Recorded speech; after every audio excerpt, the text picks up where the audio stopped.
practically every one of the top 40 records being played on every radio station in the United States is a communication to the children to take a trip, to cop out, to groove. The psychedelic jackets on the record albums have their own hidden symbols and messages, as well as all the lyrics of all the top rock songs. And they all sing the same refrain. It's fun. This is a special request. We don't want you to smoke genetically modified ganja. We want you to smoke the real thing. We want you to smoke the natural herb. Some call it marijuana, some call it sensimedia, some call it lamb's bread, and some people call it ganja. Welcome to the Adam Dunn Show. I am your host, Adam Dunn, and we have got a different co-host today. Hey, what's up? I'm Mike. Mike is back. Mitch, my co-host, had his baby last night, so everybody out there who's Mitch's buddies, send him a congratulations on that one. Baby was born a little early, I have to say, 4:12. Oh, missed it by 8 minutes. 8 minutes early. Well, that's 8 will okay. be the unlucky number. Like I said, I think it's better to be born a little early than a little late for 420. You know what I mean? Come on. So, yeah, we have a pretty interesting show today. We have in studio right now, we have Jane West. We're going to be coming to her in a minute. Bringing a lot to the scene right now. We're stepping our game up, basically. You know? We're trying to, We're opening up to new demographics. Exactly. And so she's got lots of events going on. We're going to get to her in a minute because there's too much to even start with. We got Bo Johnson coming into the studio, I think. I'm not sure. Still not working this one. And we're going to have also our other friend come through with some glass. You got also no sound? Or? Oh, I have sound. I'm offering you my headphones there. Oh, okay. There you go. No sound on that one. There we go. Okay, so... Boom, sorry about If that. those don't work, it's No, it works. you. Okay. Yeah, my ears don't work right now. Now it's working.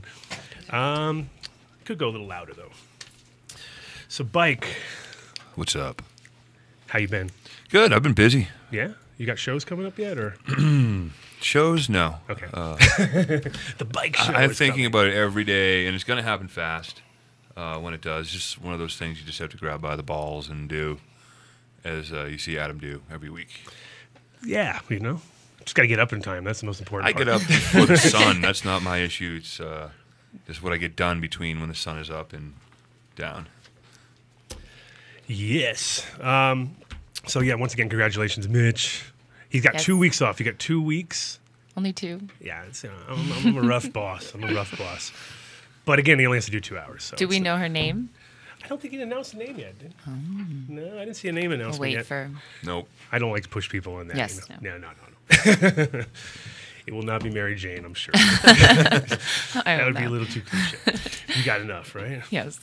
So, yeah, let's just dig right into Jane because we're gonna, like I said, we have a lot of different levels here. Yeah. Tell us about your, because we've heard a lot about you recently with this whole Philharmonic Yes. situation, we should call it almost, and it's been really cool to see that this has actually been taken seriously, and now we're moving forward, and I think this could help the whole event situation, which I think is the thing 2 years from now that we're going to look back in Colorado and be like, what were we worried about here? Right, Were we worried exactly. about like making lots of money Right. and having people happy and safe and all these, it's like the things we're trying to do as a society anyway. Speaking of safe, have you seen the statistics about homicide being down over 50%? Yeah, 66%, I think they even Okay. said. Yeah. Well, we don't have time to kill each other. Right. Really, we can say it. We're good at Or saying we it. forgot the safe code. Aha. Yes. Yeah, come Hi. on in. Yeah, come on in. Come on in. How you doing? Good. We got some special guests rolling through. Woo. Here, these are... Swing on in and... Is that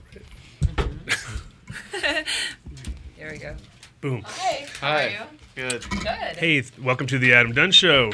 And you can announce yourself when you get a chance. When GNU gives you a break.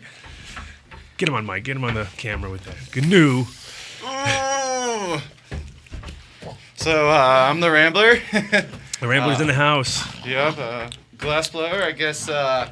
Mitch had mentioned you were coming through. I was pretty excited. I left my house today going like, oh, I didn't grab a piece. And I was like, it's okay. We got someone rolling through. Are you a native, local? I live in Fort Collins right now. Mm-hmm. I've been in Colorado for about 3 years. Okay. Where are you coming from originally? Originally from Ohio, but I was in Oregon for almost 2 years. Which part of Oregon? Eugene. Eugene, nice. A lot of glass blowing out in Eugene, that's for sure. It's the Mecca. Yeah, yes, it is. For sure. Definitely. So you're based in Fort Collins now? Yeah. Nice. I was working with Big Z for a while, and I worked with Joel Halen a little bit. We love Joel. We definitely love Joel. He's making me a nice piece right now, so yeah. He's good at what he does, man. That's for sure. Another mass hole, right? So. Yes, Joel's on the mass hole. Another mass hole out there. He's great at being one. Yeah, no, he's got the right attitude. Yeah, you never lose it. That's the one thing. That's the one thing about mass holes is they never lose the attitude. I don't know what it is. Coast. It's it. I mean, for sure. And a special type too. It's a special breed because New Yorkers, we have a different vibe. Absolutely. It's more genuine asshole. So we were talking with Jane. Jane's doing the Philharmonic. She's The classically Cannabis series, the High Note series. And that's on Friday, right? That'll be on Friday. Yep, the first one is this Friday. And this is completely sold out event. So It anybody is out there who's sold really out private event, yes. who wants to know how they're going to get tickets, well, you can't. That's actually the nicest thing sometimes when it is a sold out event. Yes. Because that's one thing off of your plate Yes, right there. absolutely. You don't have to worry about the door and people showing up and if they're going to make it. Right. So that's really awesome. And but you've had already now 3 events, right? Yes, I have. We started off in January. We did an end of prohibition party. Again, all the events are at private art gallery spaces, so they're very visually stimulating. Nice. We have live music or a DJ to kind of get that audible ambiance in, and then I work with some of the best caterers in town to provide really decadent food. So it's kind of like munchies for foodies. So for these summer events, we're actually working some of the food It's not your trucks. classic stoner event, basically. When No. you start No making- Doritos. What do you? No Doritos. Actually, it's funny you mentioned that, Mike, because one of the first caterers I met with, I was like, everyone's going to be using cannabis, and we're going to want some really great munchies. And she was like, so do you want me to put duck on a Dorito? She didn't quite get it, and actually that sounded pretty good too. Yeah. So yeah, You should do that. You should try to cross over the two fusion, genres. Yeah. stoner fusion. Yeah, that would be actually pretty Yeah. funny. Yeah, actually, we can send recipes. Everyone send recipes onto the website. What would you stoner fusion appetizer be? Yeah, no, that's and then on top of that, you have a really, really, really, really big event coming up in I do. September, right? And I that's do. the one that I think everyone is really. Yes, Red We, Rocks. we have a caller. Let's get them in. Welcome to the Adam Dunn Show. Who are we talking to? This is Bob Dobbs. Hi, Bob Dobbs. How are you? Fantastic. I just wanted to call in and express my thanks to Jane for being such a wonderful leader in the industry right now. And I appreciate what Adam does. He's I'm all right. He's back at the hood left doing yeoman service on many levels. Thanks. But the great thing about Jane is, obviously she's beautiful. She's a brilliant, instinctive businesswoman. But she's a wonderful mother too. And Thank you, so Bob. This is what not my she's husband, able to everyone. do- And this is Bob's. Bob and I are not married, but yes, I thank you, Bob. But what you're able to do, and this is the revolutionary thing, and I won't dominate the rap here, and I'll get off. But I wanted to get in and say that thank you for reframing the industry in a way that is realistic, and that shows people that we're not all crazy hippies anymore. And Does that mean we but were at basically, one it point? just shows that cannabis is not scary. It's great medicine. It's great for socializing. And just Jane is able to, just with her whole image and the brilliant way that she speaks about you, it, Bob. she's able to reframe it so it's acceptable.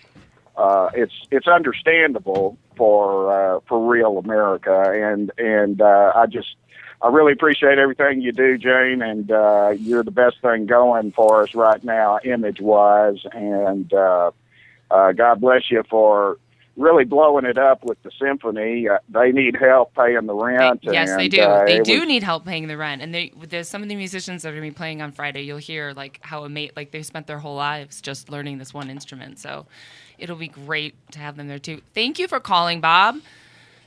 Absolutely, and I just wanted to put my 2 cents worth in. I love all of y'all are doing. I love our Cannabis Radio. When it gets on the air, it's fantastic. And yeah, let's all just keep doing what we're doing. We've got $1 billion industry, and we're healing the world from Colorado. So God bless us all.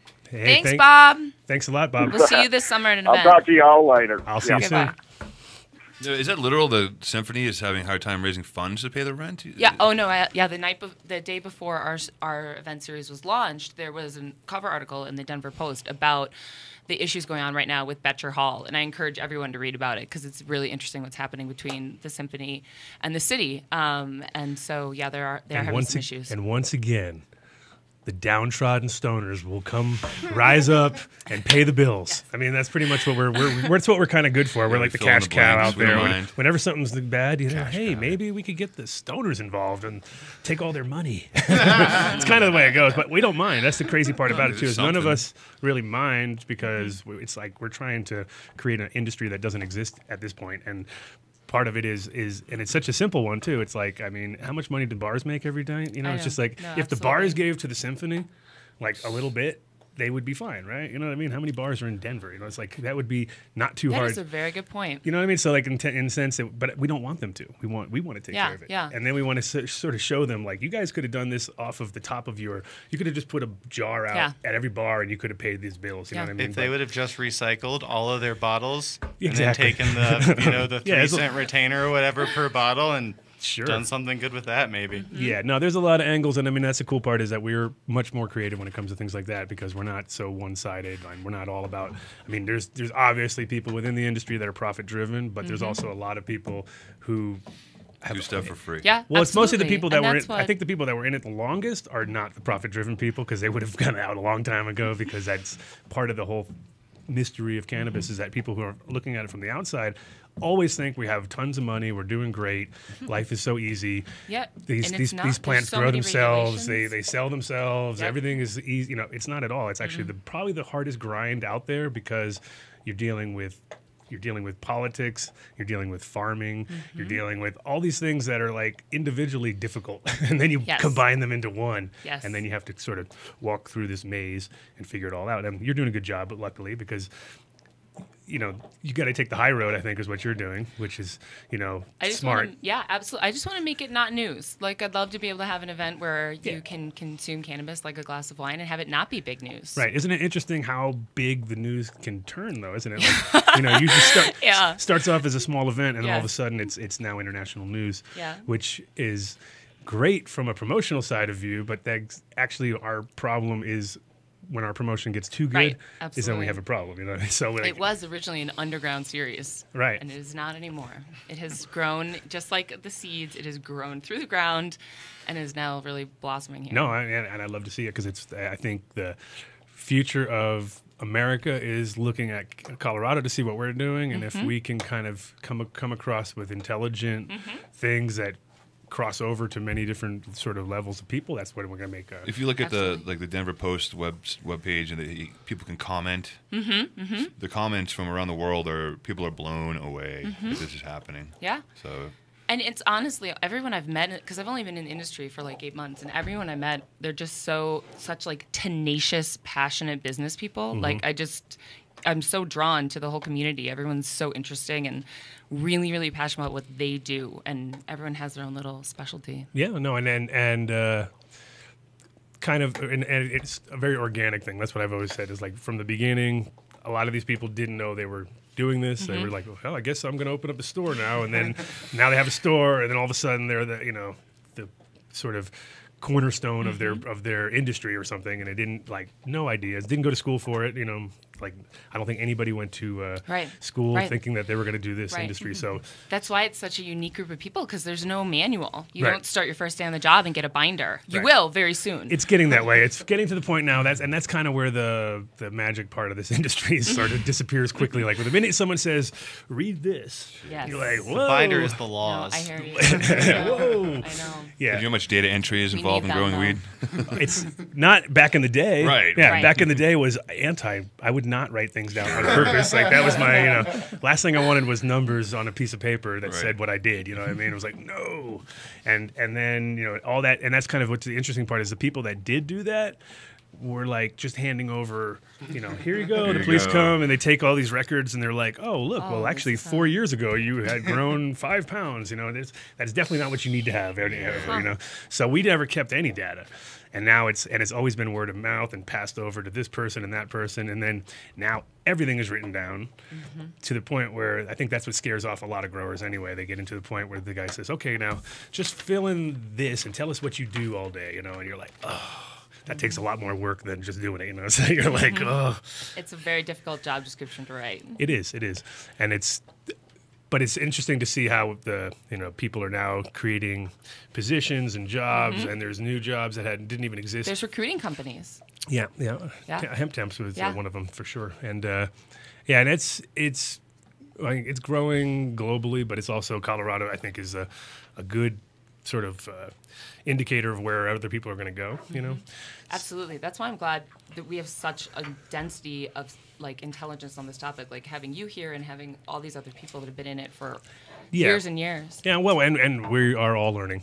That's how none of us know what really is going to happen. And I think when I first came here 4 years ago, I didn't think recreational was even an issue. I just thought, okay, they have a good chance of becoming the first place. But I didn't really 100% know that it was going to come that quick, and it definitely was a mind-blowing experience. And I didn't think it was going to pass.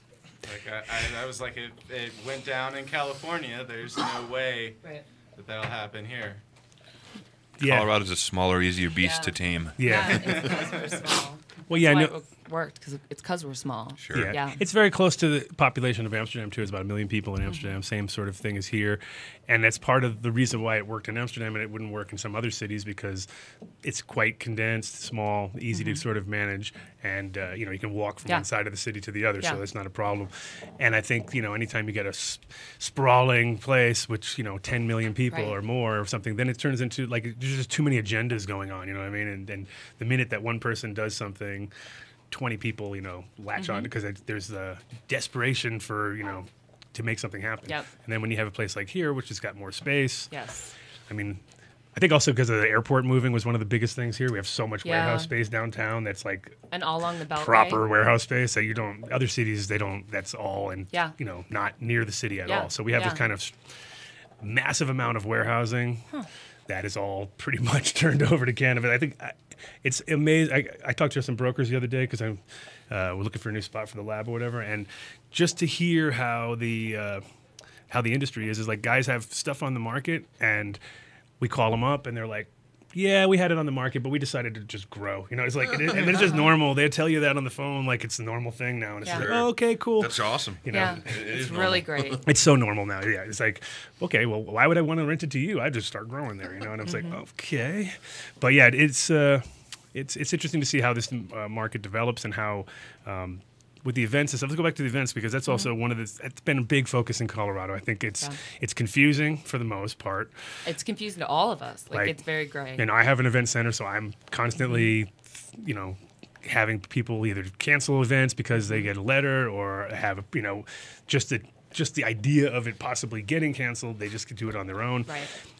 And I think that's where we go wrong. We should never back down just on the fact that we think that they're going to come. You know what I mean? Right. Because really, they just need to be dealt with on a regular. Absolutely. Like once they and I think And just speaking and working with the government, like this is legal here now, Mm-hmm. and the people of Colorado voted to have it regulated like alcohol. So now it's time to just reach and talk to them directly. Just talk to the city and figure out exactly what they want. Mitch had told us there was a spot in Boulder in the old farm, and they had sort of smoking spot there. It lasted for a few days until and then they decided, well, because the problem we have is a Clean Air Act, of course, yes, and that absolutely, makes life which complicated. Is important, yeah, but there's a lot of different ways to consume. of course. So and also on top of that. Most places, if they have a backyard, yes, you're outdoors. Yeah, there shouldn't be an issue. That's as long, yep, as and long that- as it's unenclosed. and so I mean, but also the strange thing, which I'm kind of confused on, and I'm sure everybody else is too, is it a private event? Is it a public event? And what does that mean? You know what I mean? And it seems like they haven't quite decided. They have not. Because one day I heard it was if it's a private event, you're okay. Right. But then later I heard if it's a paid public event. So it doesn't, Right. Who are we trying to protect here? Is there when they say you have to make a donation, what's to stop someone from charging $1 or something to get through that loophole? Is there a minimum? Yeah, see, that's why it's every.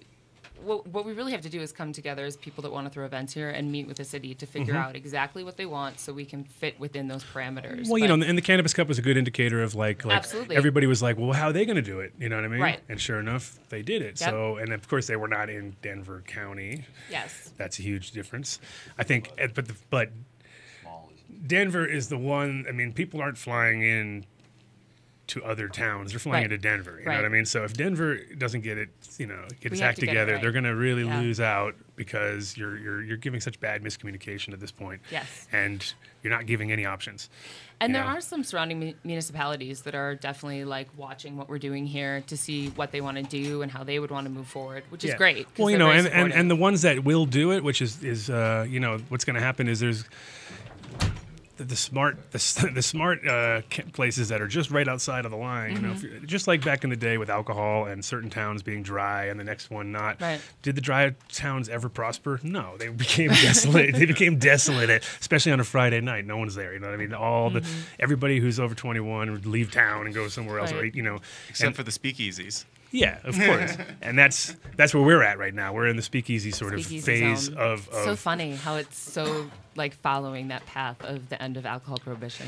yeah, I know. It's history repeats itself, Yeah. and that's what happens with pretty much everything out there. And this one is repeating itself fast. Ramblers pulling together some cases. I like your comments about the geography of Denver. I've been driving around Denver more than I ever have in my life. And that's interesting because that really does fit. Is that mine? Whoa! Oh my goodness. Make sure it's straight. Did you make that yourself? This is actually a collab. Is that a hailing collab? No, this is with Justin Jenicky or Okay. Icky. He won the Champs Flame Off, the last one they had there. In the one here or the one? No, the one they in- didn't do one here. the one in actually. Vegas. Yeah, they didn't do one Yeah. here, did they? Nice. Then I was actually standing there. I think I was right next to him when he won it because I remember I was there when they were announcing it. So nice, it made it back. You and Well, no, this is which we parts- made this here. which parts were you?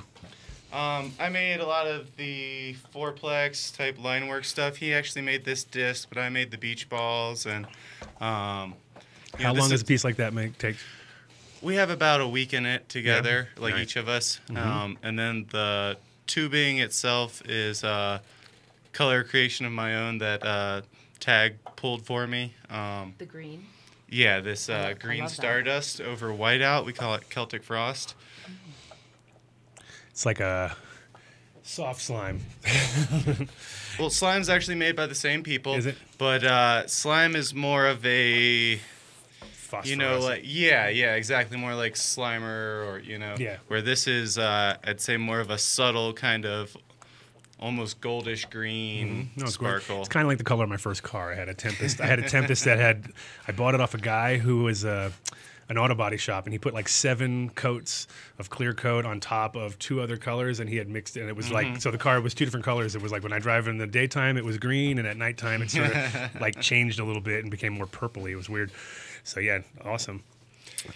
The color has definitely come a long way in the last 10 years, you know. Yeah, it's funny. We went through such phases, didn't we? It's like first it was all fumed, then it was all color, then it was like half clear, half color, and then it was all clear. What You is know, fume? and the fume was really Fumed at is like the that original. time, That's it- like the original pieces that you would put on black to see that. Oh, you see the It's things silver popping and out gold. Yeah. because you're actually putting layers behind. Like whenever the darkness would come up behind it, it would create like a background, and then you'd see things you didn't see before. And Got it. that's where the whole.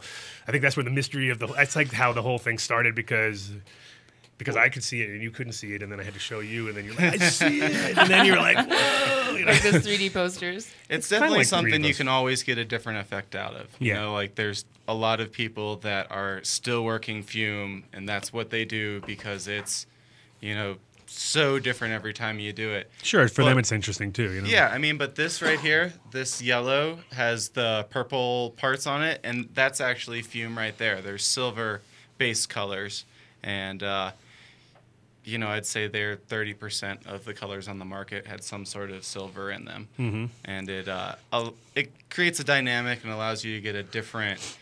I mean, that's the one part I'd say about glass blowing in general that kind of, I wouldn't say scared me, but as far as me not ever jumping into the game was the amounts of heavy metals that were involved and the different elements that people If were you're using. worried about living, then glass blowing might not be the right. It's true. No, and, you know, it's like I knew. There was a friend of ours out in. There was a guy from Eugene actually out in Amsterdam years ago. This guy Drum's son, and you know he was very artistic glass blower. He was made some beautiful stuff. But he had his own style, you know. He was one of those guys, and I would go to his spot and watch him, and I'd just be like, "This is not healthy." You know, I could just see, you know. And he always had lung infections and problems, and You know, 'cause- safety is very important, and yeah, I don't think many people actually follow any kind of OSHA standards or you know. My fan is double what OSHA expects. Well, that's good. So That's good. You know, I can't say I always run it when it gets real cold, but you know, there's definitely certain things where you can get away with it. If you're only working clear, it's not a big deal. But once you get into colors that have lots of heavy metals, Yeah. ventilation is good is- for you. I would say so. Yeah, very, very recommended. Highly I also recommended. suggest polishing the ends of your blow tubes and rods so you don't cut yourself. See that? You learn something every time on this And show. let it cool after you polish it. Probably. Hey, I mean, now you're expecting a lot. But I think I can do this. I can probably make a bong just like that. Hey, I don't have Mitch here, so I don't have my like incredible timer with all my things. You're so doing I'm gonna- great, though. I'm gonna have to do a shout out to our number one sponsor, Way to Grow, because I'll probably forget and then we'll end up at the end of the show. They have 6 locations all over Colorado to help you out. So if Six? you 6, Whoa. not 5, 6, and they're still doing the dirt cheap sale. The 6 locations are Boulder, Fort Collins, Lakewood, Denver, Colorado Springs, and Central Denver. The Central Denver store, which is at 1051 South Platte River, is 20,000 square feet. Huge shop. It's got everything you need, and if they don't, they'll get it for you. So go on down. They're having a dirt cheap sale right now. All dirt is Cheap. super cheap. That's so awesome. I call it the dirt bag sale, but you know, whatever. You can tell them when you go in. Adam said there's a dirt bag sale going on, so I'm a dirt bag. Call yourself. But anyway, if you need some dirt, which is the perfect time of year right now, springtime Yeah. is the time. And if anybody had their plants out yesterday, you might have to replant them today. New plants out today. Oh yeah, I saw your photo actually. That looked pretty Poor rough. tomato plants. What do you think? Do you think I should let them go and they'll Oh come yeah. back? Oh, of course they will. Yeah. The thing about they hail, get- the thing about get hail is hail? it does suck and it can kill your plants, but it can also do an incredible job of topping your plants that you didn't do yourself. You know, you're like, well, now look at I it. never All of a thought sudden, about topping a tomato plant until you just said that. well, yeah, they'll just explode out the other side. Yeah. Yeah. Well, tomatoes aren't really the best things to top, are they? They end up kind of lankily. we didn't get any hail. It was a little cold, but We got Oh, we got, extreme hail Pellets, yesterday. I have a yeah. steel building, so it sounded like it was coming down at that point. Oh my goodness. But it was good. My son got to experience hail for the first time, so that was one of those. That's awesome. Yeah, we had a cup of it in our freezer too. Yeah, no, it was that's Colorado for you right there in a nutshell. Especially because I think the day before that was so nice. I Right. think It was so nice many yesterday people went morning. out. It was coming. So many people went out and were like, "Yeah, I'm going to put out the plants and life is good." I think it's over. I think we're good. I think there's nothing coming anymore. And I'm like, whammo. So yeah, I then think we'll get that's snow in July. Yeah. could happen. It could happen. That's But okay as long as it hits 85 in February. Yeah, exactly. That's where I am at. so these are some more 14 pieces. These are millimeter beautiful. army. Yeah, so all these ones here are just me, and then this one and this one are collabs with Tony Fusco, who is up in the mountains here. Up in the mountains. Like which part of the mountains? Up in there. Conifer. The Ish. yeah, conifer pine Okay. area. Because Matty G is a good friend of ours too, and he's up there in There's a lot of good glass blowers up in Copper. up in the mountains. Yeah. Or Leadville, actually. He's up in Leadville. Really high up there. I've been there I've been once. to Leadville. Two of Pretty glass high up. blowers. It's not fun. It's pretty. I met some friends. not only on not only do you Yonder work with tour heavy there. metals, but you have lack of oxygen on top of everything. So Especially if it's your first day and you're not used to it. When Oh, I I went up- first moved here, Yeah. I had a rough time and I was trying to blow and I got bronchitis. I bet. And like, Yeah. I'm like working on this piece. I'm like, I'm gonna finish this thing and I can't breathe. And I'm just like, Yeah, no, I can imagine. When I went up there, I had the same. I had to go fishing. We went fishing at some lake that's above Leadville, and it was like my friend was just running in front of me, like, and I was just like going slower and slower Cement until I shoes. got to the spot. I was like, I think I'm gonna die.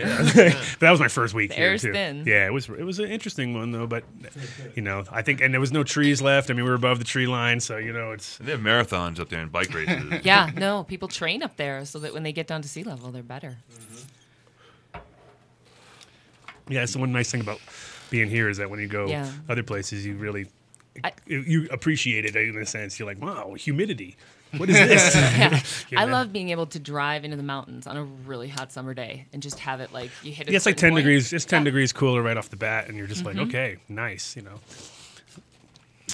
So, how much are the small pieces averaging? Like, just give us an idea on numbers and things. stuff ranges. Retail price on this one. Let's go here. straight to the top. Straight to the We're top. asking $5,000 on this one here. It's got Canoe, knock it over. Is that a flower piece or an oil piece? It is all of the above. Okay. It comes with 2 slides, one with a deeper pretty big for a- pack and a small pack. It also comes with a dome, a dish, and a dabber, or a poker, Sweet. whatever you choose Sure. to. What kind of downstem does it have in it? I don't have that with me, but it's got a laser cut 12-hole. Slice or just a It's little holes Little that holes. are it's cut with a laser instead. It's super Badass. cool. interesting? And that like anneals it at the same time, or how does that work? No, they get thrown in the kiln afterwards Okay. and annealed. Yeah, interesting. Laser perforated. And then this stuff over here, ranges from 600 to 400 on the shelf. I have some some cheaper stuff, but No, they're fully worked, so they're definitely 100% worth it. And who makes the disc on that last one? Is that That's Tony Fusco. Tony Fusco? Yep. Yeah, that thing's, I get a dish by Tony. that's awesome. Yeah, I've feel actually lucky. got 13 collabs with him right now that are for sale. I'm posting pictures on my Facebook here later today. Nice, Just nice. had some nice professional pictures taken by Rob Melty. He's they're pretty nice. He took some pictures for me in the past, and they all look super sweet. Nice. Yeah, it's amazing. Oh, I love People that don't one. get how hard it is to take pictures of glass sometimes. They think it's easy. Oh, it just sits there. And it's It's it's horrible. one of the hardest things. Like cannabis is hard too because there's so much stuff going at you, that your camera has a hard time with it. But glass, it's been very interesting to see how people don't If you understand take how 10 pictures, you might get one good one, and then you can go to the computer and edit it. and then you have to edit it exactly because there's always a reflection of something and there's a flash or there's something in there that you just didn't see before. I hate sounding cheesy and cliche, but taking a picture of a bicycle is probably the hardest thing. Oh, stop! Just because your name's Bike. I'm- Well, there's so much to look at. That's the problem. There's not a lot to it. There's so much more background behind it because it's just Yeah, it's a thin frame, pipes. right? So I have Bike a collie. bike clip, the thing that they use in the shop or whatever to work on the bicycle. Oh, sure. Oh, that's nice. Yeah. So Is that what you work on with your piece? With your I have one piece that I've been working on, or I worked on for a while, and it's been on the back burners. But I got that for it so that I can basically use that to spin it, so I don't have to hold it because it's I don't know good 30 idea. pounds or so. You don't need to do extra work while you're It working. weighs more right? than my guitar, so that's why I know that much. For sure. Oh, they must get heavy. Yeah, and That- then you have to swing it. Yeah. Yeah, it's a lot of work. Different angles to get this type of shape and those. That's all gravity and heat. Yeah, that's one of those things when you're watching during the champ show and you watch these guys and some of them take on like the impossible challenge. You're watching them, you're like, really? Like, especially the intricate stuff, not even like the heavy stuff. It's more like when I watch people trying to assemble things that are monstrosities, you know what I mean? And you're just like, You have to get it right the first time, and if you don't, then No, it's definitely, I mean, I would say keeping it tight is maybe a little bit easier. But I watched one guy built like a whole, I mean, it was about 8 foot tall. Looked like it was all just kind of pieced together, but I don't know how he's going to move that. Impossible. Marcel and some other people made like a 10-foot rocking chair. Wow. Oh, wow. Yeah, pretty impressive in like 2 days, which is, they didn't have a kiln big enough to anneal it, so they had to flame anneal the whole thing. Like, it was very impressive. Functional? No. Eat and find out. I would like to see the person who's like, hey, this looks pretty comfy. I was trying to get him to sit in it. You were just telling you, speaking of 2 days, you were just telling me you were working on a collab and did a couple hours in a couple days. How many hours did you do in 2 days? Well, I just was at the Glass Park in Fort Wayne, Indiana for the banjo Joe Peters class, and we made a giant robot fish lady thing. Yeah, it's larger than this piece. Robot fish lady. Yeah. Just giant robot. Super You need to throw great. a couple more descriptions in there too. It would help. I think I had about 36 hours in it. There's somewhere between 120 and 140 hours in the piece in 3 days. It's huge. I believe it's going to be at a show in Canada, the Liquid Chrome or something, here next month. That thing's going to go through customs. Yeah, I wouldn't What want do they anything to think, do with right? that. There's only, like, the pipe itself is really only that big.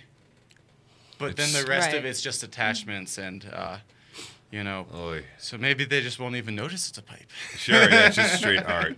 Hey, Jane, do you have any glass collaborations for your events at all? I don't. Because I think one of the things that people, especially when you start to bring in different crowd of people, that one of the things they would appreciate, because I know from selling glass for years that the strangest people would be into what I was selling at the store, and it would be like, here comes some, she's not going to like this, you know what I mean? And then they appreciate the art because they've seen glass blowing. I mean, glass blowing is not new. We didn't create it, you know what I mean? This is ancient stuff. So the idea of like a beautiful millie or marbles or just even, I mean, they don't even know that it's a pipe. They just see the art for what it is. You and know what I I mean? don't know anything about the art either. So, like when you were People talking have about been the blowing different glass types. for about 3,000 years. The Phoenicians were really the first ones to work glass. It wasn't in the same manner that we think of it today. It's more soft glass style, or is it?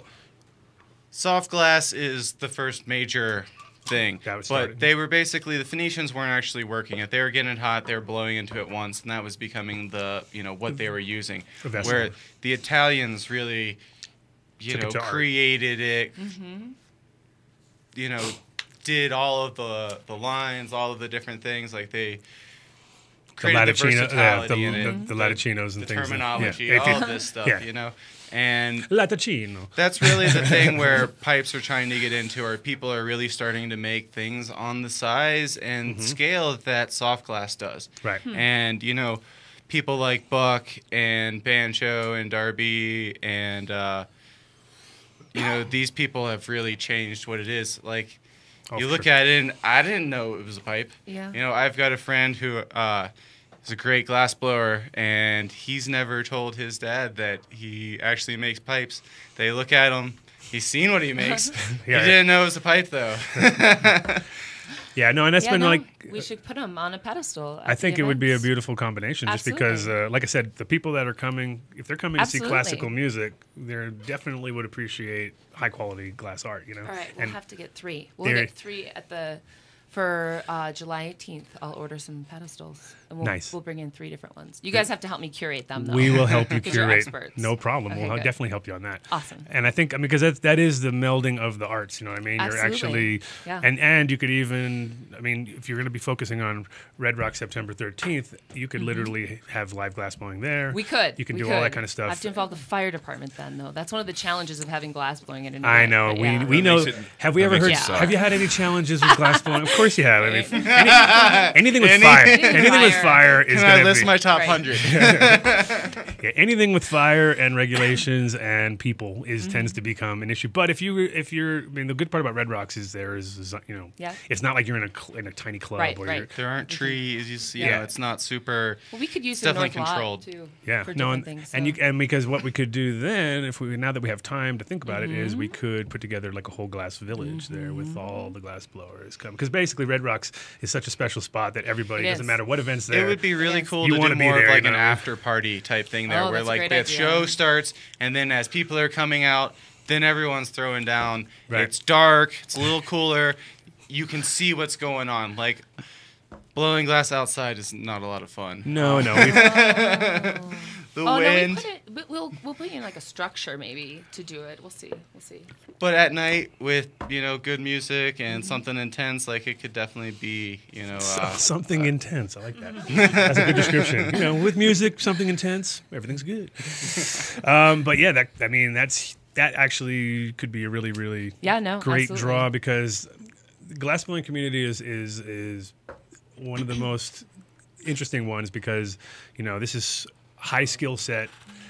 And it's kind of like how everybody knows a DJ, everybody knows a glass blower. It seems like, like my friend's a glass blower. That's the first thing you hear when it's like somebody who especially doesn't quite know it. But Right. Well, until you know how hard something is to do, you can't really appreciate it. Exactly. And that's why usually when your friends do something, you already know, like, that guy can't do that. Oh, wow, he did that? That's pretty good. You know what I mean? It's the same with, like, if your friend's a musician or something, and all of a sudden, well, I don't really like that kind of music, but my friend is really good. And then you just get kind of caught into that, and you end up going to, getting stuck at their shows. Or We'll have to have you each The make scene. little cards, like the artist in the gallery, like about your bio and the name of the piece and whatnot. Yeah. So. Interesting. Yeah, I think for it'd be sure. huge. I think it'd be huge. Once again, It's happening. It's Creating done. creating things on the show here. Well, we do that. Something out of nothing. Something out of nothing. Best That's my things. specialty. You and me both. So yeah, back to September, because we were originally talking September about 13th, that. Red Rocks. And how many? So this is like what, 9,500 people at Red Rocks, right? That's Yep, huge, 9,500, yeah. 9,500 people Very out. exciting. And I mean, the awesome part about this is like obviously all ages, and I mean, even though Yep. it's possible smoking event. Well, no, we're not. I mean, we're going to be following all the laws that are affecting it's Red horse, Rocks. so. Yeah. Red Rocks means like as long as you're not on the left side or that one side with that one guy. There's that one guy that's out there to get you, and the rest of them are as long as you pick your spot. I think Red Rocks needs Indian fire drills or something to get people moving, because everyone goes down to the bottom there. And Bottom left. Everyone gets crouchy, and they're like, "This is my spot. I live here." Like, Yeah, no. I like it because the trees right down there. That's what gives you like, that little. You're I in the just love being zone. outside. Yeah. It's awesome. That's what I mean. Originally, when I was speaking with the symphony about it, I really wanted one in a park, because when I used to live in New York City, going to see the symphony in Central Park was my favorite thing, and I Sure. wanted to bring that here. But actually, it turns out that to have the symphony in the park on the stage to pay all these professional musicians, it's very expensive, even more expensive than Red Rocks, because you have to build the whole stage yourself. True. Yeah. So Plus, the that was scenery how- at Red Rocks is just ridiculous. Right. No, so. Red Rocks was not on my short list. I did not think that was attainable. But Yeah. then we got the right date, and everything really just fell into place. Like What, it was and that's meant on to happen. what day of the week is that on? Is that on? It's a Saturday. It's going to be Saturday. the Oh my first time the Colorado Symphony plays Yeah. on Red Rocks in full on a Saturday night in a very, very long time. With a full moon. Maybe. Oh, I haven't checked the moon. Let's check it. Check the moon. It's What is the date? 13th of September September. 13th. But yeah, no, it's. I mean, the one great thing about it too is it's just going to be like photos are going to be great. Everything about it Yeah, is going to yeah. be. And I can't wait. It'll be a yearly event, obviously, and maybe Yeah. maybe 2 times or 3 times. Who knows? Yeah, no, absolutely. Because, absolutely. And that's really awesome, because that's one of the things about getting it right. If you can get it right with any kind of a deal like that, like whether it be like the 710 Cup, something like that. They once you get it, Yep. it's an annual event, and you Yes. just have but you got to know it's an annual. Yep. And you may at one time in your life go like, can I just take? I just want to have 1 year where Right. I don't do it, Right. and it's yeah. I mean, I'm like Cannabis Cup wise, it's my 22nd gosh. year, so. And I can't get it. And now there's 6 of them a year, so it's even worse, lot. because before it was just once a year, Amsterdam. The day after Glass the cup. is the same Right, thing. right. Their goal is to have one a week in every state. Exactly. Did you say the 13th? Yes. The 13th, September 13th. Full moon. Full moon. Are you kidding me? No, I'm not kidding. It's Friday. No, it's Saturday. Saturday. Okay. Wow. Saturday, September 13th, and there is a full moon on that night. Yes. See, I Oh knew it. my God! It's got to go on the poster. Yes. We got to put the full moon on the poster. It's got to be there. See, excited. the Thank you. evolution. Fall into place. It's all falling into place. My goodness. So yeah, no, it's well, there you go. I somehow knew it had to be a right. full moon, right? Yeah, yeah. Just had to be. What I'd 'Cause- like to do is have cameo people come in from that want to support it, Mm-hmm. so that after we do them annually, we end up having an actual CD of different like cameos performing with the Colorado Symphony Orchestra. We can like sell the songs on iTunes and whatnot. Whoa. I'd love Snoop to come. I know he's done Baller. some stuff with classical music, so Yeah, it's expensive. Snoop's. I know it's a good. It's a tough Good one. cause. It's a tough one, but you never know. You never There's a know. long list of people actually that we thought would be cool. Like Mm-hmm. if we did something like Avicii and he like met like the beats to the music and whatnot. There's a lot of ways you can mix it up. No, no. I think he's more expensive than Snoop. You think so? Oh, good lord. Okay. Yeah. We'll work on it. We'll work on it. We'll He's find hot somebody right now. dedicated to the cause. Yeah, I guess you're right. Yeah, they are. Yeah. Oh, really? Mm-hmm. Well, we're not talking about that. So no, it's exciting times. I mean, that's one of the things that's awesome about being here too. Is that every week it seems like there's a new. Bo is in the studio. No missing flights or nothing. I'm proud of you. We got Bo Johnson in the studio. What's happening, everybody? We're Welcome, Facebook welcome. friends. I tend to get that quite a little bit, actually. It's kind of crazy. That's funny. B-O, right? Well, That's how you spell your first BHO. name. BHO, B-O- but BO BHO. pretty much my whole life until Got I it. got to Denver and got into all this craziness. What? You mean your name is not BHO for real? Damn. I thought your parents were way. Oh, I didn't mean to forethought. out you. I'm no, so we sorry. can actually we can blame Tim Martin for that one. So There you go. Another thing to blame Tim for. Well, welcome back to Colorado.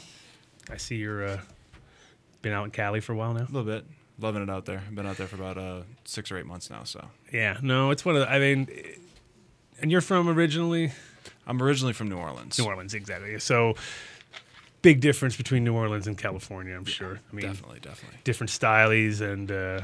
Well, and I was even just back home for a couple of days. You find any good food out in Cali though? Well, actually, yeah. Out in Cali, I'm loving the food since leaving Denver and being in a landlocked state where there's more people in the Bay Area in California than there is in the entire state of Colorado. Sure. So just Well, plus you're coming from a real seafood place and Yeah. stuff, so it's kind of rough. so being the I right mean, New there. Orleans is a food place. That's- Exactly. yeah, So the being real- right there on the coast, and then the That's a law real- of averages, I actually get some good food out in San Francisco. Well, So that's I'm good to definitely hear. digging that. That's good to hear. Because nothing worse than the combination of not finding what you want, and then having like the lifestyles that we have. Because that's one of those things where.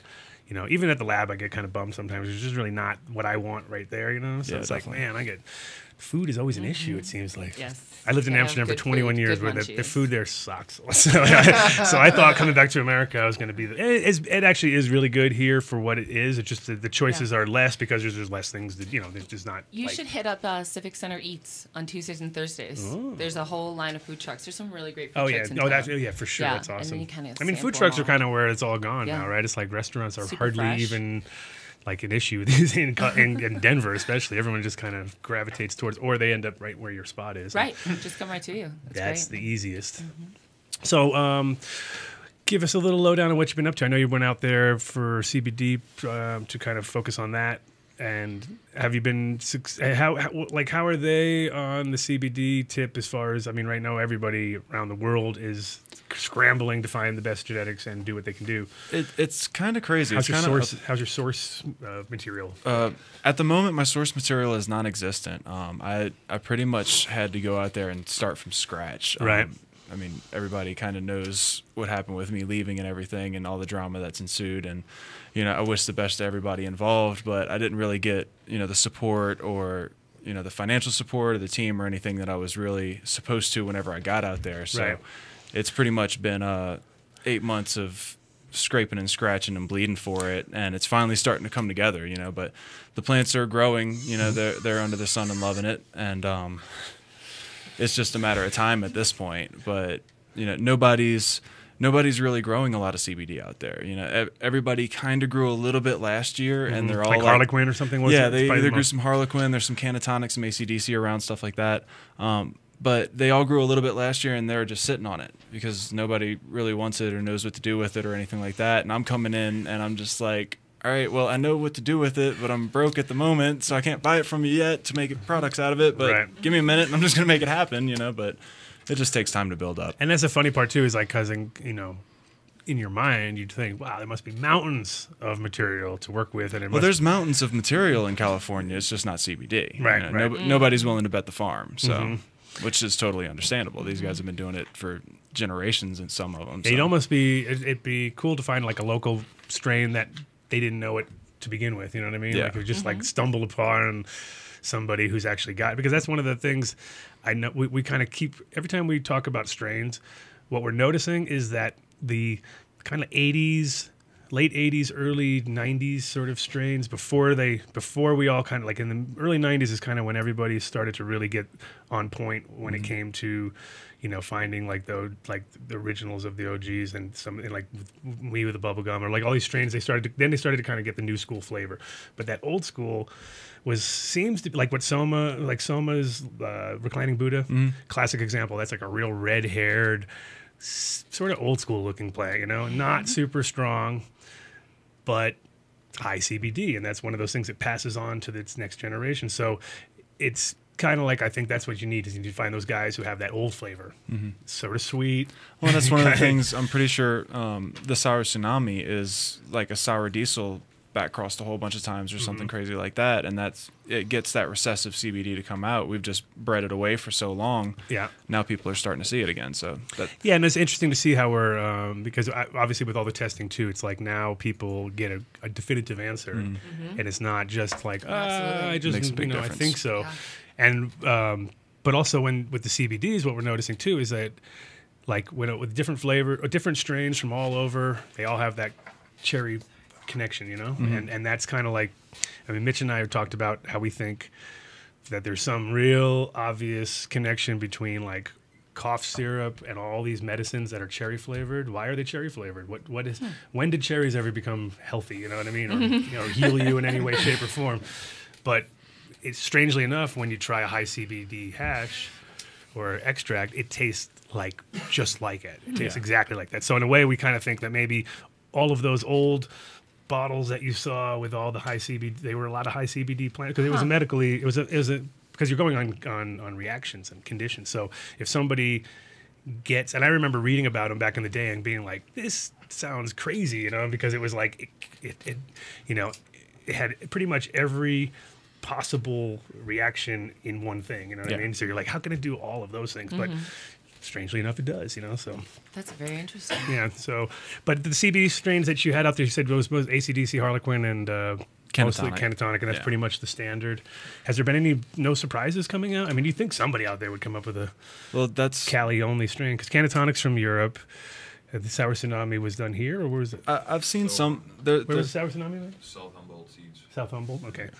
Well, yeah, and there's a bunch of work. There's people working with like crosses of the Harlequin and Sour Tsunami, stuff like that. Yeah, well, we just had Mike West here, and he gave me a bunch of different crosses, all crazy combinations. Yeah, I got a bunch of those seeds popped right now and everything. So he says he's hitting 20s. He's hitting 20s on those. So nice. So there you should be fine. And that's another one of the missions with being back in Denver. I know quite a few CBD strains have been collected around here, so my goal is to get my hands on as many of them. I want to get with 2 and get the R4 and a few other things. We're gonna take care of those. I'm gonna bring them back and just flood the market with as many of them as I can, and give the Charlotte's Web to everybody instead of letting people charge $10,000 for a cut. That seems to be the consensus these days. I mean, I think everyone that needs access will have access within a few months because there's enough people. It just takes a little time to build it up, but it's definitely coming. There's a lot more people that are looking at it. So.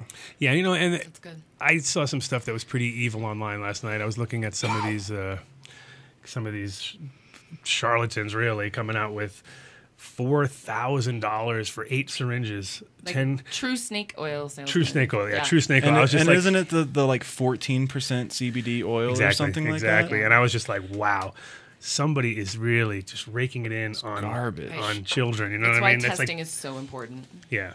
No, there's Well, some. and that's why education of the public is so important too. You know, there's so many Absolutely. states that are trying to pass all these CBD only laws. Yeah, they and don't understand they don't understand the science Right. behind it. Yeah, First of all, it's the same thing. Last time I was on the show that we were talking about the different ratios and how they treat different conditions. You know, and it's not just about CBD. It's about your entire health. It's about your entire being. And if you actually And it's about the terpenes and other. yeah, Yes. there's so much that goes along with it. yeah, and well, the key is, I mean, really, well, we the buzzword of the month, it's the entourage effect, right? Which is what people don't understand, because it's, you know, you come in with your crew, you make a scene, you know what I mean? But when you come in by yourself, you're not so hot, you know what I mean? And that's the thing, THC on its own rolling in isn't going to fix all these problems, and CBD on its own is not going to fix all these problems. But when they come in together, then they work, and it's synergistically, Right. and Well, there's more than even that. There's all different levels in between too. So that's that is the.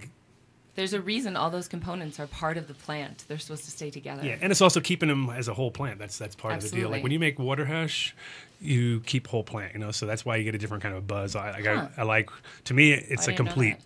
Yeah, because you're not isolating anything. You're isolating the resin, which is a complete component. Whereas when you do an extract, you're stripping it down and you're pulling out certain parts. And so if you use different gases, you're going to end up with different. Yeah, I was just style. going to say, even in BHO, you know, if you're using N-Tane or if you're using a blended gas, you know, one is going to be more selective than the other, and it's going to have different terpene profiles, different cannabinoid profiles. And it's going to Yeah. completely wipe out certain terpenes, and that could be the magic formula right there. And Right, and the right. terpenes are You where don't we're know really like, that's where the focus is right now, is the fact that such a tiny little thing can make such a huge difference. You know what I mean? And that's That's why it's great that Colorado voted to start putting money into research in these areas. So we're really going to be not only growing it here, but also testing it here and writing about it here and studying it here. It's gonna be and great. hopefully not over regulating it here. That's my Yeah, Hopefully not. that's kind of Hopefully key to not. all of it. that's my number one concern. Once you figured out too much, it's like you know some things you would like a little mystery behind it, but in general with with different terpenes and different terpenoids and flavonoids, those are the things that all kind of help create the full Absolutely. effect. You know, and that's where. And then if you take the CBD only garbage, really is what it is. I mean, it's actually it's hemp. It's grown in China with Yeah, with- crap method. It's Yeah, well, that's the problem is- extracted with crap method. Like but you don't know what's I recommend left people in it. don't I buy mean, dog food from China. You don't buy any food from China. Right. And cannabis is food, in my opinion. It's a food. You know, it's coming into your body as it's like it's a nutrient basically. Yeah, it's even more like a superfood where it just it hits every part of your system, and if you're not paying attention to what you're putting in, then it's going to make a big difference in the long run. Yeah, and I mean, come on now.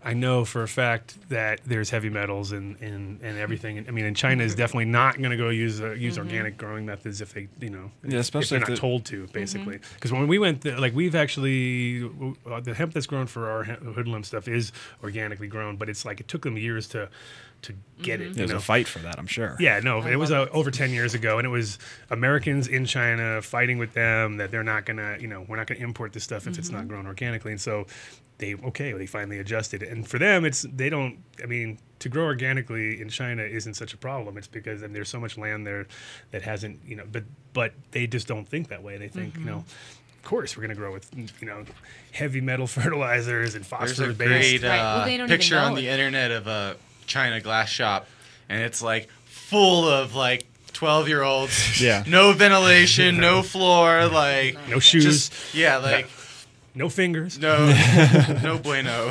No way, Not no. good at all. Not okay. No, you know, and I mean, one thing I do have to say though about China is I thank them for at least growing hemp, because if they didn't do it, we would be pretty much have a zero, because we import everything from China. You know, Yeah. all of our hemp products except for the food products that come from Canada are all Chinese. You know, so they have done the world a favor by keeping it going. You know, and the one thing that they do, I mean, they use an amazing amount of hemp. Like in the military, uses so much because they In use China. Oh yeah, they use them for everything. So every tent, and every, you know, they would rather grow it than use it like that than using, synthetics and things, which is actually kind of Right. cool. And Well, even in World War I and World War II, they lifted the hemp ban in this country and told farmers, we need you to grow hemp because the war effort needs Exactly. it. And It's only okay whenever they absolutely need it, and then they're going to put it back out. This country was originally built on hemp, and True. up until 80 years ago, everything. we got a around caller coming in.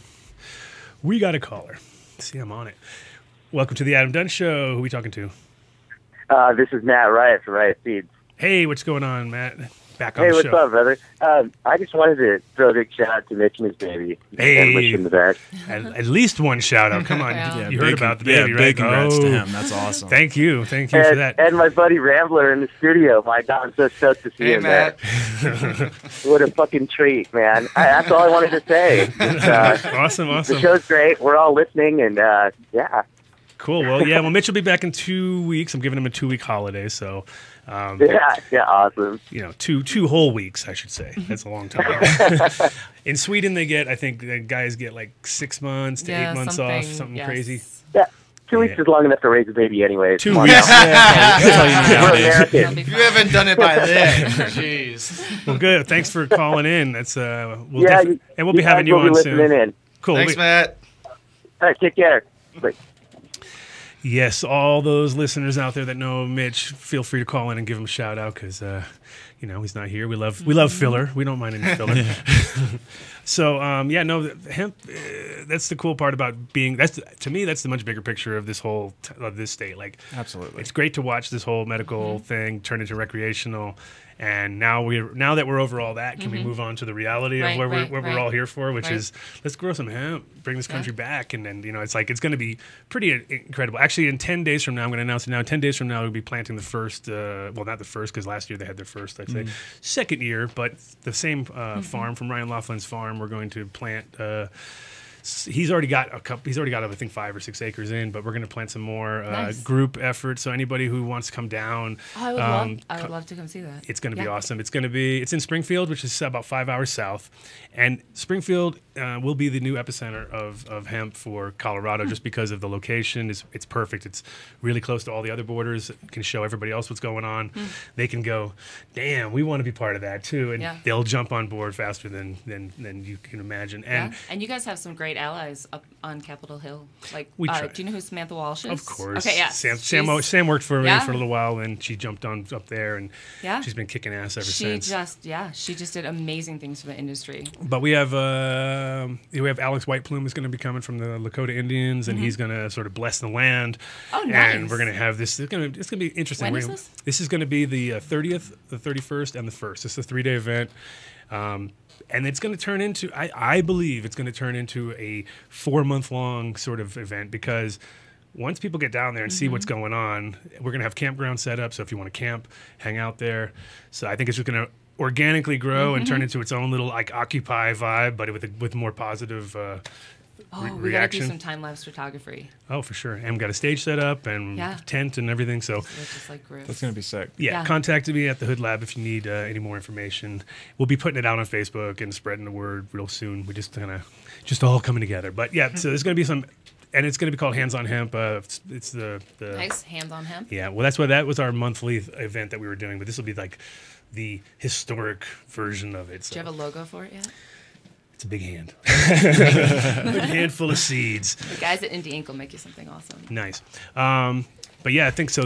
By this time next year, we'll have already known what has happened with that. There won't only be research this year. That's the other thing too. People don't understand. A lot of people are jumping in like 2 feet. I'm gonna grow 1,000 acres. You can't. You can only grow 10 acres right now. R&D. You can't even make any money with it really. You have to. It's all R&D. So the idea now is if people want to get involved, they're getting involved because they want to just make this thing happen. There's no guarantees, and that's one of the things that you don't want to overshoot it and grow, because that's the biggest problem that happened in Holland is they grew tons of hemp, but they had nowhere to process any of it. So it was like, well, now what are we going to do with it? And then it just sat and rotted on the Yeah. fields, and that's That's the same thing I'm facing in California. Is everybody wants CBD, everybody's begging for CBD, but none of the growers will grow it because there's only a handful of people that are even doing anything with it to get it to patients. Yeah. So well, I Oh, mean, you can't process it. if anybody's up near Bow and they're growing any I'm by CBD myself. Right, no, strains, no, for I'm- sure. there's me and maybe, like I said, a handful of other people in the state that are really getting after it, and I personally just specialize in delivery methods and taking it from the concentrate and further. So to have. You need more middlemen. We got another call. Welcome to the Adam Dunn Show. Who are we talking to? Hey, the sound overlay is messed up on the show, bro. Sounds messed up on the show? Yeah. Okay, I don't know. We'll check with somebody else, I guess.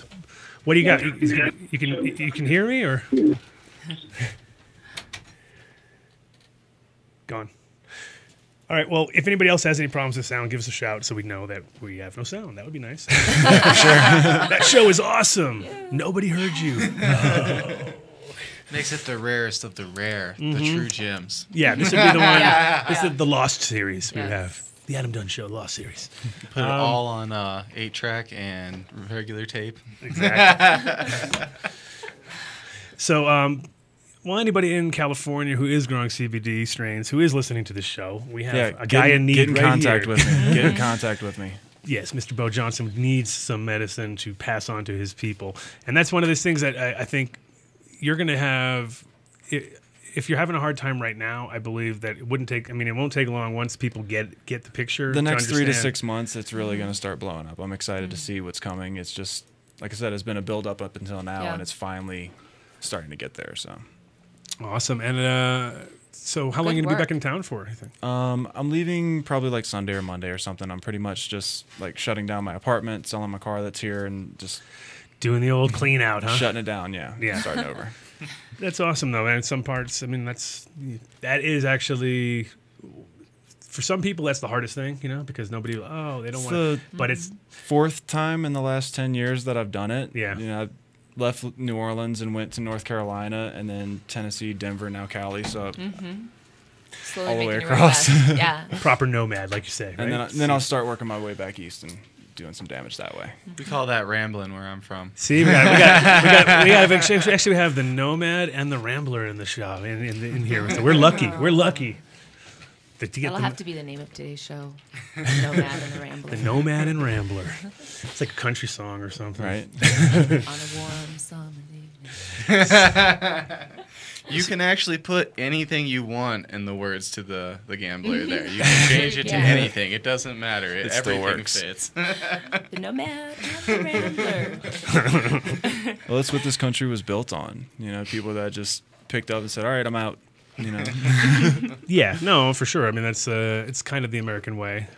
I did it when I was 19 or 18, I guess. I left like right after high school. 2 days after high school, I was off to Australia. I was like, that's it. I'm out of here.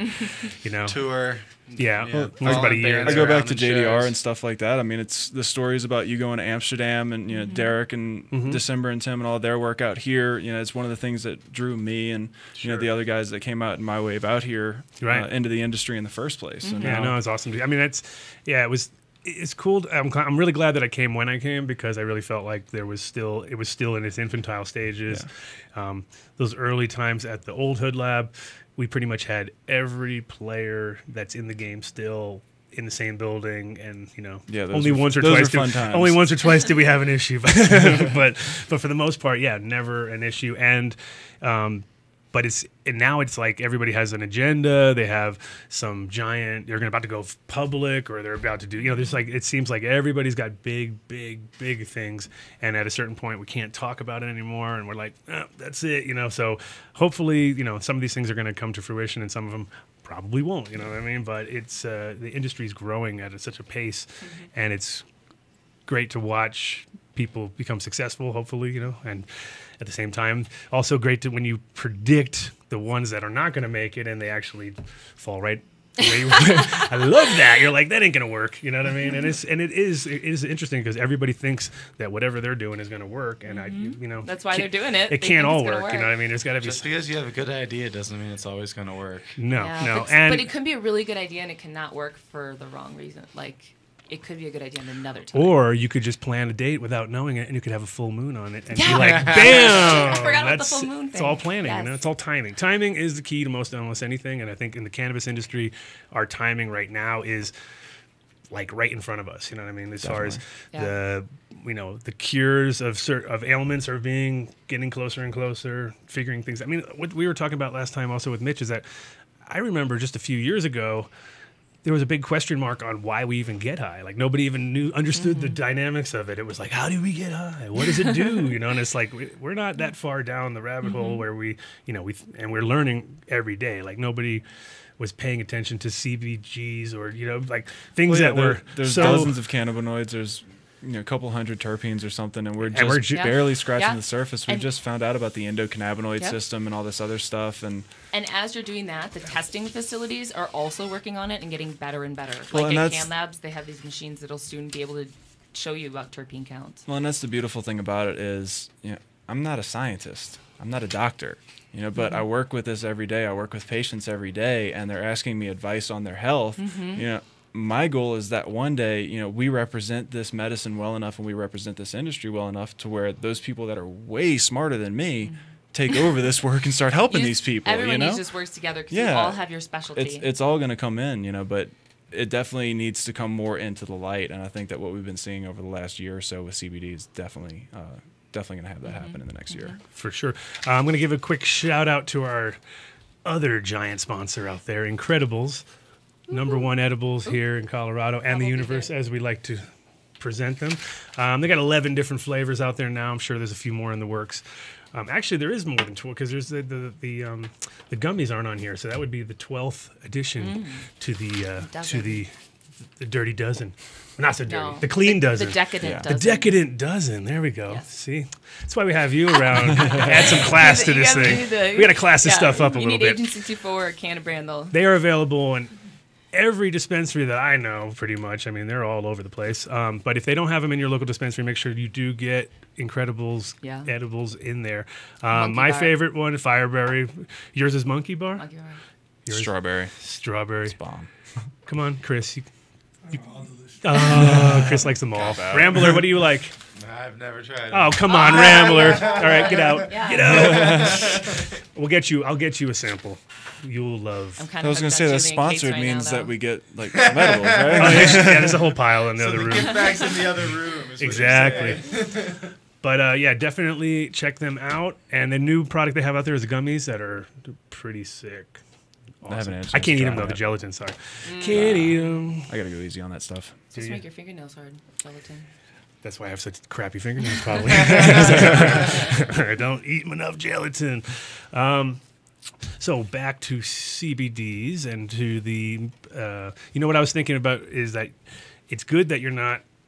I mean, you could be a scientist, of course, but it's good that you're doing this from the real way that we've always learned. That's the thing about cannabis is that we're we like to test we're really into testing. I think not particularly like handing it over to somebody and paying them money to test it, but personally testing every batch. Taste testing, yeah. I taste. We personally taste test, and and that's one of the things. It's an ongoing experiment, personally, right. And I know that you got. Like one of your goals in the CBD world is also for yourself too, right? It's not just absolutely. It's not just. I mean, obviously, it's great to help patients, but realistically, it's hard to help them if you don't know what's working, and you get a chance to test it. So you get a chance to say, okay, well, that seems to have done that. Hand it to somebody, and then if they give you the positive response that you were correct, that's reinforcing your knowledge, and in a way, you're actually.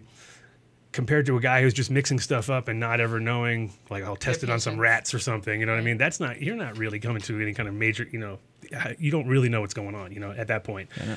Moving to Denver, cannabis has completely saved my life. I'm 6'4". I was down to 145 pounds. I couldn't eat. I was in ridiculous pain every day, and because of that, I survived long enough to actually heal myself.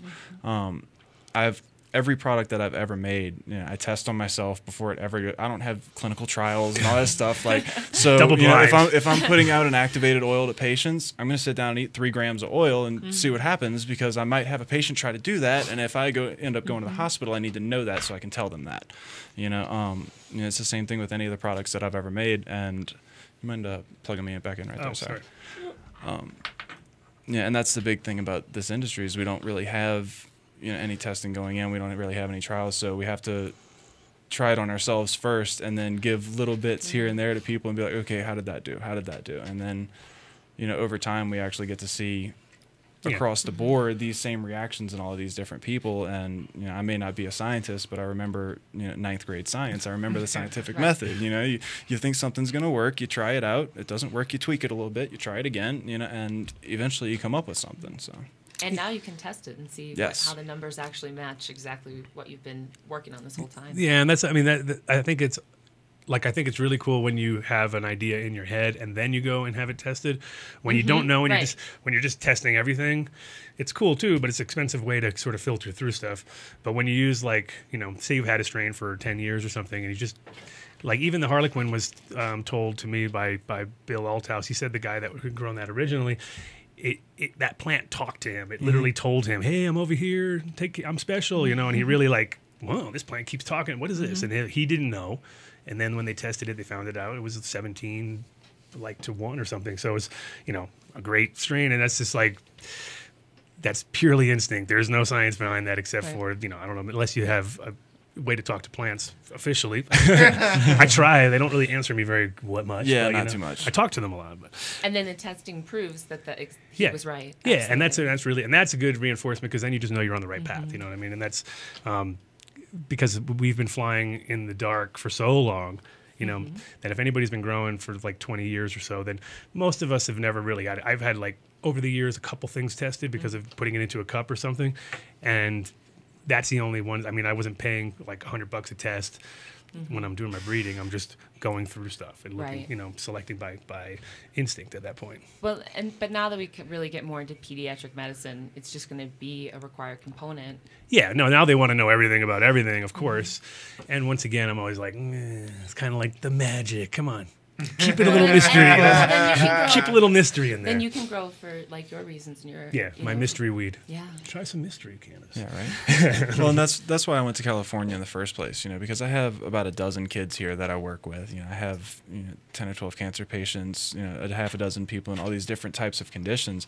Well, in Cali, I can go work with 1,000 kids. I can go work with 10,000 cancer patients or something. I have access to so many more people and so many more resources out there that is the next stage as far as for a product maker, as far as actually being able to impact the market. The biggest problem, I guess, in California right now for you would be that they haven't quite got their regulatory system in order. So that you're that's definitely the hard part. Once you get a product, it's how do you bring it to market without it becoming well, that's the issue. interesting thing about Cali is once you have a product, they don't really ask you too much about how you got it. You just kind of have it and you go sell it to the shops. So that's the part that's kind of up in the air is the production side of it. It's kind of crazy. So I do kind of more of a consulting thing and hands off to where, with everything that I've done out here, I don't want to risk any of that craziness. So I try to keep as much hands off as I can and just kind of push things in the right direction with the projects that I'm working on. Right. And I think, as far as the numbers of people, that is the one thing about California, it is so densely populated compared to here, especially Bay Area is crazy when you come into it. You just see you're like, wow, there's a lot going on here, And for them to actually be able to control that is definitely way harder. Plus, you got the outdoor scene. That's the thing about Cali, which people don't get. We don't have a huge outdoor grow scene here. People do it. It's not but it's not like there where everybody's got a 200 pack out their backyard. You know what I mean? And just everybody's just that's what they do, and that's what they have been doing for forever. So the Wild West, it always has been. And for instance, last year they had the government shutdown, which was exactly the same week of harvest. So, or those 2-week harvest window right there. So everybody got off the hill this year with their product, and the prices dropped down so low that people couldn't even fathom selling it because they wanted to, maybe $800 a pound or something. So you're being in the pines is always an interesting experience. Yes. So that's one of those things where you can imagine as a, it's a bumper crop, but that doesn't mean everybody gets paid well. You know what I mean? Right. So actually the prices were reflected by the amount of people that got busted in the area. So if say 3 or 4 things got busted, now the prices were, so the other guys were all, not they were happy that the guys got busted, but prices are up. You know what I mean? This year, overload, you know, is so technically they could have already squashed us years ago if they just let us do what we wanted to do. We would have driven ourselves down to this market. Driven ourselves out of business. Yeah, we would have been like, this stuff's worthless, you know, because that's kind of where it is at this point in that kind of situation, because it's not worth anything until it's somewhere else, you know. So Colorado doesn't have that, so I think that's where the control was a little easier here. You know, they didn't have to worry about that part of the year. Like, they get tons of plants here, and it's not like nobody's growing here, but it's just not quite as the seasons aren't as long, and you know, it's more it's a little bit more difficult. And isn't it meant to be grown outside so it flourishes there? Is that true or false? I'm new. It was actually bred indoors. Yeah, thousands of years ago. It's evolved inside for all these years. With a mirror. No, they. It's amazing how people forget that these are outdoor plants, and especially it can in Colorado. grow anywhere on the planet. There's so much variation between this plant. Yeah, I'd say it's more than a weed, but it grows vigorous. Let's say. It doesn't really grow like a weed in the sense that weeds are normally considered quite useless as they are. But I think weeds pull toxins out of the ground, that's like true. hemp does. Certain ones, definitely. Yeah, that's. I mean, with hemp, or with cannabis in general, that's one of the misnomers is that it's like, it's just so easy. You know what I mean? It is. Oh, that's good to know. It is to a point, but go look online at how many diseases and things and bugs and what you can get and how hard it is to sort of maintain. And that's the thing about indoors people forget is you're in a closed environment that you control everything.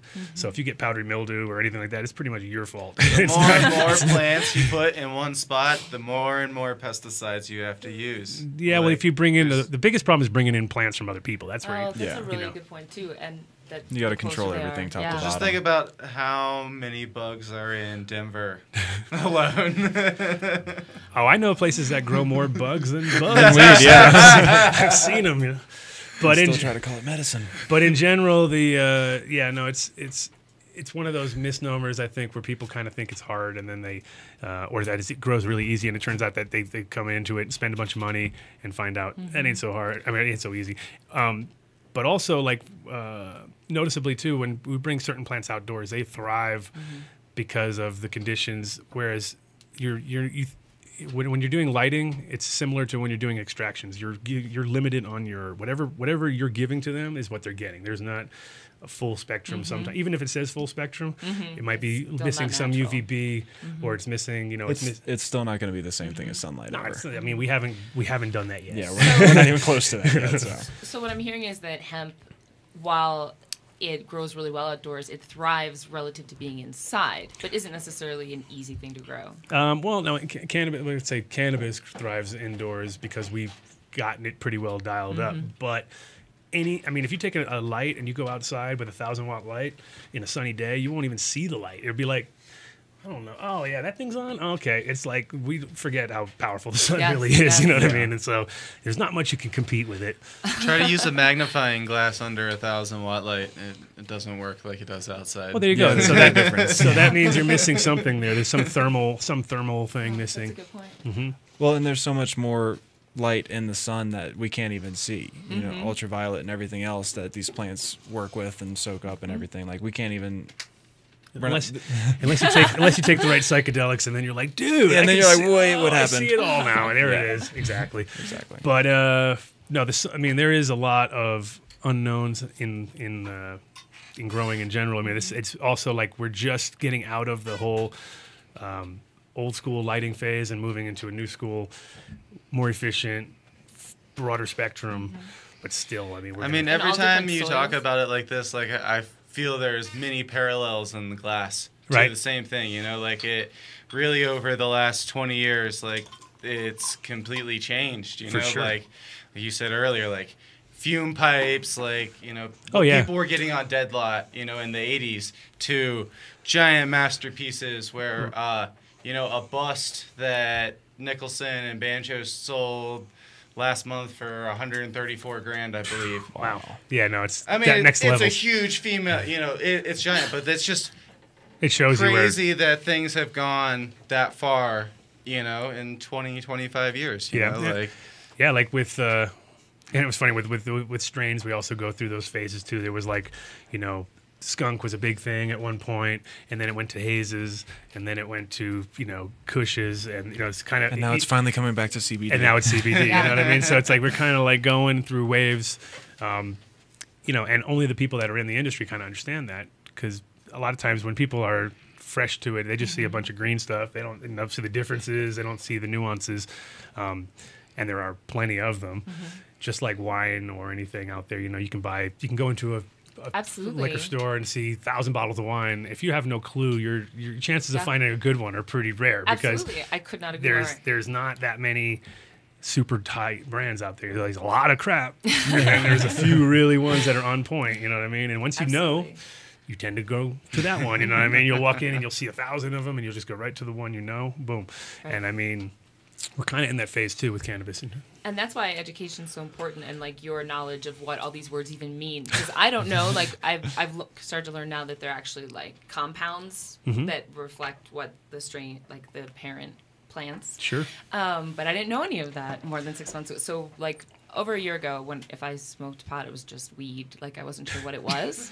Well, and you're going to get an education. Well, I know it's been amazing. And you'll be by the end of this year, you'll be highly educated. We will say. Yeah. It's just interesting when you really can pick it, just like you would like a blend of wine. Like, oh, this is what I like. This is perfect for me. Well, and then you start to see it everywhere else in the world. Like there's certain strains like Jack Frost has an extremely large amount of a terpene limonene in it, which is the only reason that I'm still alive right now, because it is an extremely strong appetite stimulant. It helps with nausea and things like that. And you smoke Bubba Kush and you go to sleep. You smoke Jack Frost, you'll eat everything in your kitchen, and that's because of the terpenes. The THC is the exact same in the two plants. It's just the difference in the terpenes that gives the difference in the high.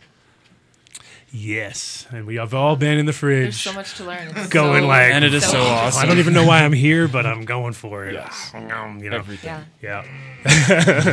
That's what you need to eat. That's what you need to smoke before the event. Mike, you have to smoke that before the event, so you're hungry for all the food trucks. Deal. Good. There you go. Bike's gonna eat out all the eat every food truck out of all their we have food. empanadas. Consume it all. Arepas. Ready? Challenge has been thrown.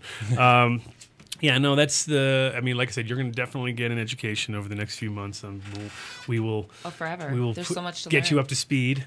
Then the other thing about the CBDs in general that we really like is the fact that it's helping out kids and it's crossing all those borders. Like I think in 1995 when the idea of medical marijuana sort of came into play in California, I was in Amsterdam. It was kind of. It was weird. For me to say, like, medicate was strange. Guys were rolling in. Like, the first people coming in were, like, Stevie D and all those guys came in from Cali. And I was like, hey, you guys want to get high? No, we want to medicate. I was like, oh, yeah, medicate. I forgot about that. And then I couldn't stop saying, like, weed, dope, pot. Everything I said sounded so, like, now I've learned, now I actually... in my head, depending on who I'm talking to, I definitely will change my lingo because we're trying to become more serious, and be taken serious. And we just want to redefine things. Some people have such a set sense of what the word weed and dope mean that it's not that we're trying to forget the past. It's just we want to redefine it for people. So like cannabis consumption we're going to redefine it. And when they see all the products that we have here from like... Yeah, I mean, well, it's really like all we have to do is get over this year, have a bunch of hemp products on shelves, and then we're going to hit the demographics that we're talking about, which are the 60-plussers who have been told the lies their whole life and are scared and don't want to do it. And they're actually the ones, it's like right now the people that are going to benefit the most from cannabis are the senior citizens and the children that have conditions for CBDs. Those are going to be the two, because senior citizens are on so many pharmaceuticals that they don't need to be on. And if you're on your last, part of your life, the last thing you need to do is be all foggy and not knowing what you're doing and not be that person that your kids remember. Now, I think getting grandma high is probably one of the funnest things you can do just because they don't know how, and they're having a great time. They have time on their hands. And all of a sudden... they don't need to go anywhere. Most of them don't drive. Well, yeah, and that's the thing is, like, I mean, the combination of and also for food and appetite, I mean, that's huge. Like, I have a friend of mine who cooks he cooks at a home, and he's like, they throw away so much food because these people don't eat. You know what I mean? They're just like, he goes up and cooks a giant thing, and he even like told me they threw away 45 lobster tails the other day. I was like, why did you not bring those? Bring it to the hood lab. I would have made a lobster bisque or something. Yeah. But I mean, they're not hungry. Well, that's the thing. And wouldn't it be great that they, the combination of eating good food and, appreciating music or all those things that they don't do in those homes. I mean, usually when you go in, you're like, Well, and there's so much more that comes out of it too. I treated a lady one time, her daughter brought her in to me, and she was early 80s and came in. The doctors had sent her home. She had 3.5 weeks left to live, according to them, because she had multiple different types of cancer throughout her body. She actually had one tumor that was wrapped around her esophagus that was keeping her from being able to eat or drink. It was painful. That's crazy. And we treated her with CBD and superfoods for less than 3 weeks. After that, she didn't need to take them anymore because she was actually able to eat and drink. We shrunk the tumor down enough. We ended up losing her in the end, but she got 11 months. Oh, wow. After 3.5. Yeah. Wow. Total 3.5 absolutely. weeks. Yeah, total 3 Right. weeks. And got to spend time with her family, her grandkids. They like, I've even seen pictures. They went to a horse farm with her and like had a professional photographer and come out and everything. And that's the key to it. Yeah. Whenever we're talking about Quality the of elderly life. people, it's exactly the quality of life. Right. If you can eat a Absolutely. meal, if you can sleep through the quality of night life. without pain, Right. it will let you live so much longer. yeah, and if it's a kid who's being treated with CBD for seizures or going from 300 to 0 or something like that, Yeah, it's- and I crazy. mean, come I on mean, now. There's no argument. And There's everybody none. That's the best part. It's understands. just- And everybody you can't argue with understands. it, period. Pfizer doesn't Right. care. No, but they've never have. But I mean, that's the reality of like how I was saying, like it crosses all. That's the why we're different- not You asking know, their permission. Meg Sanders at Gaia is working on some of these efforts in New York, and she was telling me how she was at a hearing at the Capitol in New York, in New York State, where one of the patients that was there actually had a seizure during the session. That's a great way to And, make your point. Well, unfortunately, I mean, it was unfortunate, but timely that the actual people making the law could see what happens and what this is like and how the parents just want to give them the medicine. And did they need. use cannabis right on the spot? I'm not sure. I don't know. That would have been the ticket right there. Like just wave a little in there. And you touched on a key point there in passing. You touched on a very key point. Is not just what these kids are going through, but what these parents are going through, what these absolutely. families are They had suffering to through. move away from their You just wanna hometowns. you just or, wanna Yeah, fix you it. move across the country, Right. or even get if ripped off by those people with the $4,000 crap on Right. eBay. Yeah. You know what I Snake mean, or oil. stuff like that. So it's well, like, or you've got a 9-year-old kid that's been suffering with this since the time that they were 4 months old, and you're just now finding out that there's a possibility of help.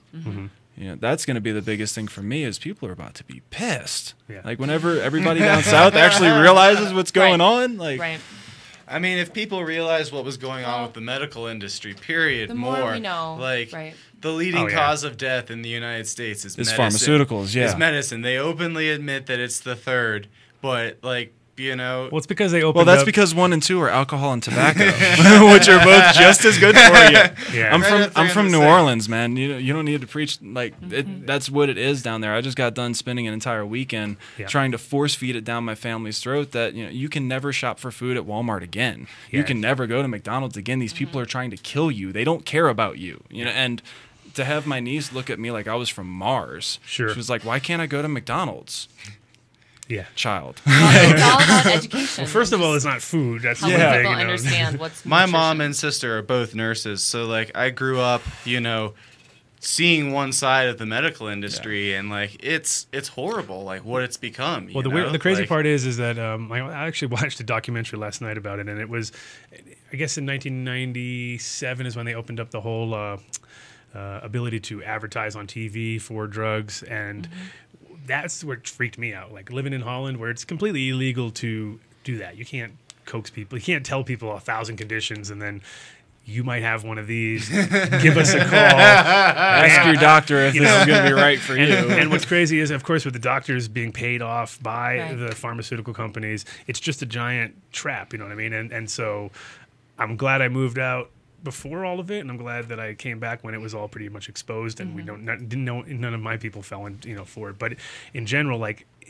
so many kids on Ritalin, so many kids on different like they went through and just interviewed people, and it was like every single person had at least one or two friends who had been diagnosed as having some sort of psychotic issue or problem, which is totally unbelievable because it's like not every single person. You should not, no school should ever have the right to tell a kid that they're fucked up. Like, I'm sorry, like their job is to nurture. It's not, you know, like it's not to berate. It's not to teach people like shit. Well, it's also the whole ADHD, and that's not even a real deal. Yeah, it's made up diseases. Well, they tried to throw the book at me whenever I was a kid. Something wrong with them as a young kid is, you know, that it's creating a problem. Then, you know, if at 12 you're told that there's something wrong with you, and then every year a teacher tells you there's something wrong with you, like, what the fuck are you going to expect? Well, like, and the way that this country... There's parts of our school system where they're evaluating the students to make sure they have the best education for them. If we made education the highest paid thing in the country, we'd see a huge difference. I couldn't agree more. You know, That's like teachers should be the highest something paid people in the world. Yes. Absolutely. Oh man, I had to go to the Cannabis University, and I was stressed out trying to teach that. I was like, man, it must be rough for a real teacher because they got to deal with kids who hate them. I'm going to a place where people are paying money to see me, so of course they're not going to come and berate you or anything. But when you go to school and every kid in there is on their cell phone and doing whatever. I was a horror. I'm not trying to say I wasn't. I was a bad. Yeah, they tried to throw the book at me. They told me I was ADD and bipolar and OCD and all these different things. Stuff. I was come to find out, classes, come to find out, I passed everything in school with D's, but whenever it came down to the standardized tests, I was above average, like 140 IQ and all of this stuff and everything. It's because I was bored. My teachers didn't challenge me. I had I just had this conversation with my parents back in Louisiana. I had 2 teachers out of all of high school. Out of 28 teachers, I had 2 that actually challenged me, that actually pushed me, and because of that, I actually learned something in those classes. I had the rest of them, and the one I hated, like as a person, like I hated him, but as a teacher, I respected. But he pushed you harder than anybody else. Yeah, you know, like that was. Hey, Rambler, stop rambling. Slow down, Ramble. No, but in general, education is the key to everything. How many people went to your high school? 8th grade through 12th, like 500, something like that. But you only had 28 teachers. Yeah. So part of it is making sure they have enough staff so that they can work one-on-one when they see Well, talent. and my class sizes were small anyway. You know, we only had like 30 kids or something in a class, but there's still a lot of one-on-one contact. But at the same time, whenever they're dealing with so many different types of personalities and they don't understand that ADD isn't that I'm bad or I'm hyperactive, it's that I'm bored and you're not pushing me hard enough, so keep my mind moving and keep me moving and I'll actually learn more. But I'm going faster than all these other kids, so I'm still stuck in the situation, you know? I mean, again, ADD, bipolar, all of those things are just like stuff that's been rammed down everybody's throat. Yeah, and the bipolar was I was a teenage boy going through puberty in the 90s listening to angry music. Yeah, I was getting pissed off every once in a while. Who wasn't back then? I mean, listen to what we were listening to in the 90s. I mean, but that's happening now, too, with women in my demographic when you go in to see psychiatrists and psychologists and you're frequently given, like, recommended, like lorazepam or Zoloft. Or Paxil, Zoloft. All those things cause more murders and suicides than, almost all the others. Sane people don't get into psychiatry. Yeah. Like, that's... Paxil was one of those drugs, too, that was talked about on this thing I was watching, and it was just like that. That is the one that if anybody's kid committed suicide, they just knew it was Paxil. Was he on Paxil? It's like, yes. Well, so how do we know this? We know this already, and we're not doing anything about it. We're going to prescribe it to kids, more kids. Like, come on now. And it's FDA approved. Yeah. Go government. Yeah. I mean, well, that's again, like the guy who invented ADHD just died recently, and he just said on his deathbed that it was made up. You know what I mean? So it just shows you where we're at. Like $1 billion, it's a multi-billion-dollar industry. So of course, you're not going to stop it. Right. I mean, it's another way for them to control and brand people and say that you're not like everybody else. So, color within the lines, or we'll put you out. They have definitely. Like I was looking at the different conditions, and some of them were just like excessive hair pulling. Like people who want to tug on their hair. Give them drugs. You know what I mean? Like there's a drug made for hair pulling? That doesn't make sense. You know what I mean? They really like specify down to such individual sounds things. Like they're anxious. Like, they figure if you throw enough... I think they're trying to help doctors understand what the drugs are for, so they keep adding to the people. I don't think they understand what the drugs are for. they're definitely not to help heal people. That's Yeah. for sure. You know what I mean? That's the one thing. To Otherwise, make they- Pfizer money. Yeah, they're coming out with a new one every year for a reason. So it's No, not. I couldn't agree more. But that's where Well, the they risks actually come from. relabel a lot of things too. Like Yeah. one thing will come out for one thing, and then And 5 years after later, a they while just they switch the realize, name well, on it. It's actually, not selling. We're going to put a new name on it and well, put that on the market. and they have a new again. condition. And what they'll do is they'll figure out, like, hey, this actually does not work at all for what we thought The it was going side to work effect for. for this But it works for actually something But it else. works for this, so Yes. let's use it for that. And that's where they come up with these really weird, like the excessive. Well, yeah, Viagra was a mistake, right? It was something else. Supposed to be made for like people that had prostate problems or something like that. Yeah, and that was like, oh, this is working too good.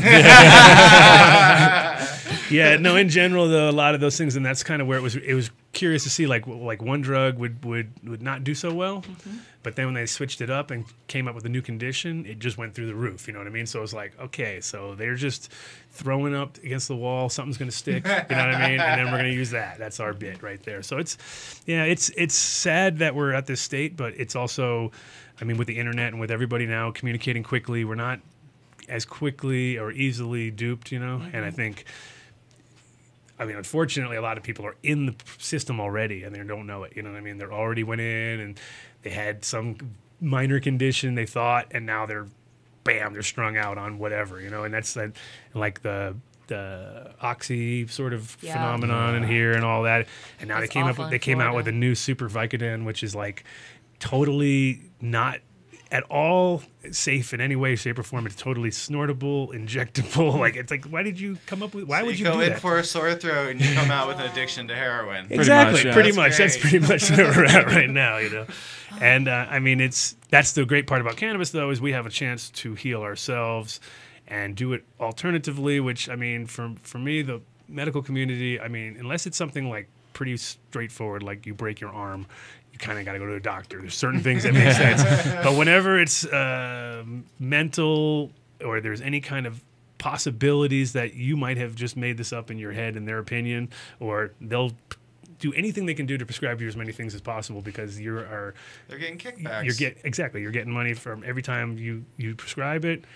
And they actually even go and see, like, who's the doctor that's doing, who's the doctor that's prescribing the most of, like, say, Paxil. And then they go and they give that guy a trip. car. They give him a trip to Hawaii to go to a conference with his whole family. They fly him all out there. He has to go to one conference for 10 minutes, walk in, sign a piece of paper that he was there, walk out, and they have the whole week in Hawaii. You know what I mean? That's that. I don't know. I used to work with a lot of doctors. That's how they get that, kickbacks. That No, wasn't what I'm their telling lives you. were like. When you weren't they there, worked they were in with- Hawaii. Or they just weren't selling enough drugs. Then. Yeah, that They might weren't prescribing enough. They needed Yeah. to be one of the top dogs out there. But I mean, that just shows you kind of it's just a very money-driven, profit-driven, and it's not. Well, doctors have even said that whenever they get out of med school and everything, they freak out because they have all these patients, and they Well, love they have- the fact that they have pharmaceutical companies saying, "Hey, these are the drugs that you need for these conditions." That should be the other way around. Yeah. You know, I mean, Well, I mean, like I said, once again, we're lucky to have this alternative that we're in control of. Can we just give a shout out to the nurses? Yes, Shout out to the nurses. They're the For ones sure. doing the real work. Teachers Absolutely. and Yes. nurses. That's what it comes down to. The teachers and Teachers nurses. and nurses. Man, and we are education. what a social. let's turn it up today. We can agree on 3 words. Yeah. Teachers, nurses. Are you going to give a special discount for teachers and nurses to the symphony? As soon as I can open up to the general public. Yeah, exactly. That is definitely something. That Well, so this will be our general public, right, or not? Ride Rocks for sure, yeah. Yeah, so that's what I mean. At Red Rocks, you should Right. do a special. Well, we'll see what the for all the nurses. Colorado Symphony is responsible with AEG for doing that, so we'll have to really push them hard.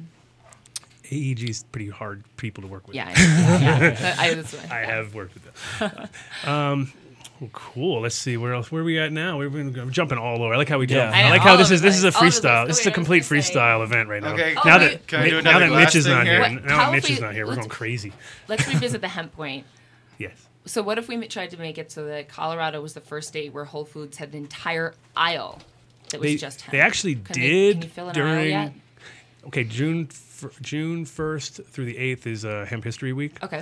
And I believe they will do that during that week because they did it last year. Oh, awesome. So they had, I don't know how, it wasn't quite a whole aisle, It was one of the short aisles, but it was a whole short aisle, you know what I mean? Yeah. And they definitely emphasized all the hemp products that were out there.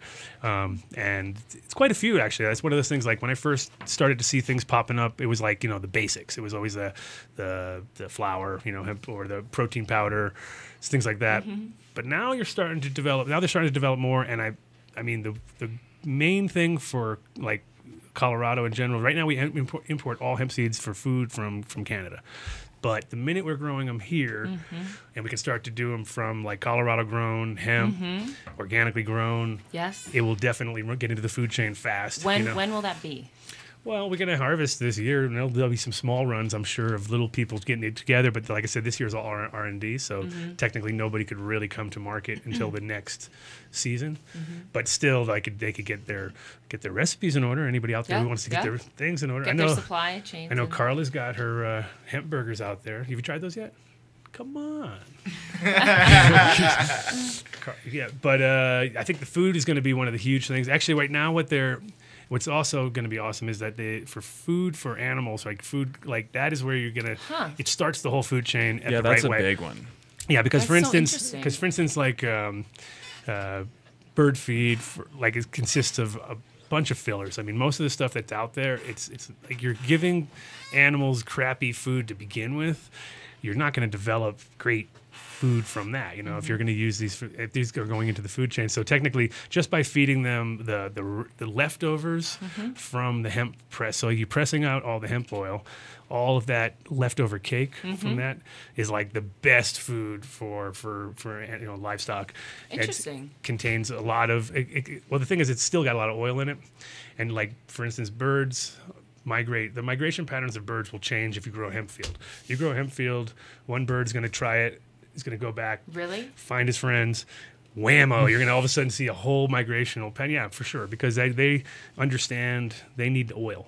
Birds are like, that's what they're seeking out. Seeds with oil.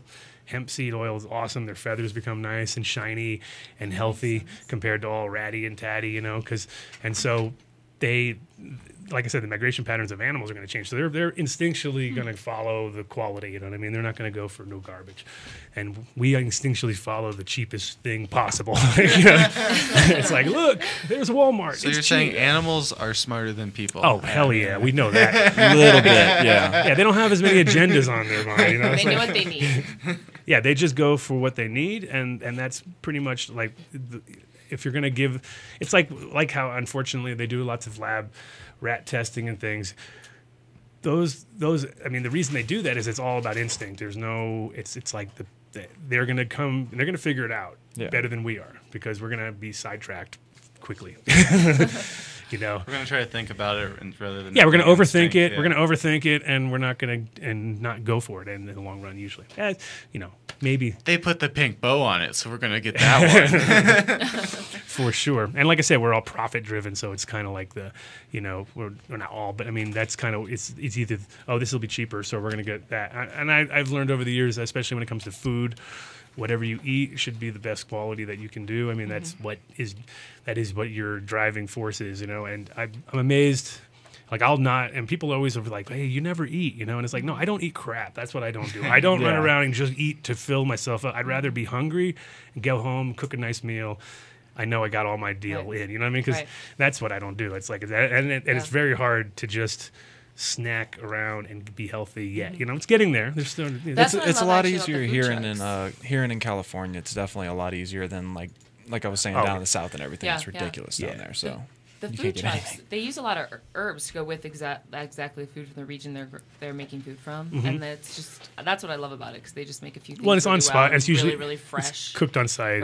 Boom, boom. Yeah, exactly. And you get to see jicama with cilantro, how it's supposed to be. Yeah, it's all about the cilantro, isn't it? I like it. I do like it sometimes. People are have strong feelings about cilantro. I know, it's amazing. I'm like, people don't like it. I'm like, what? What's wrong with you? This is awesome, man. Yeah, with the lime and the jicama. Yeah, I love it. But no, in general, I think that's an important thing in life, just to be, quality of certain things.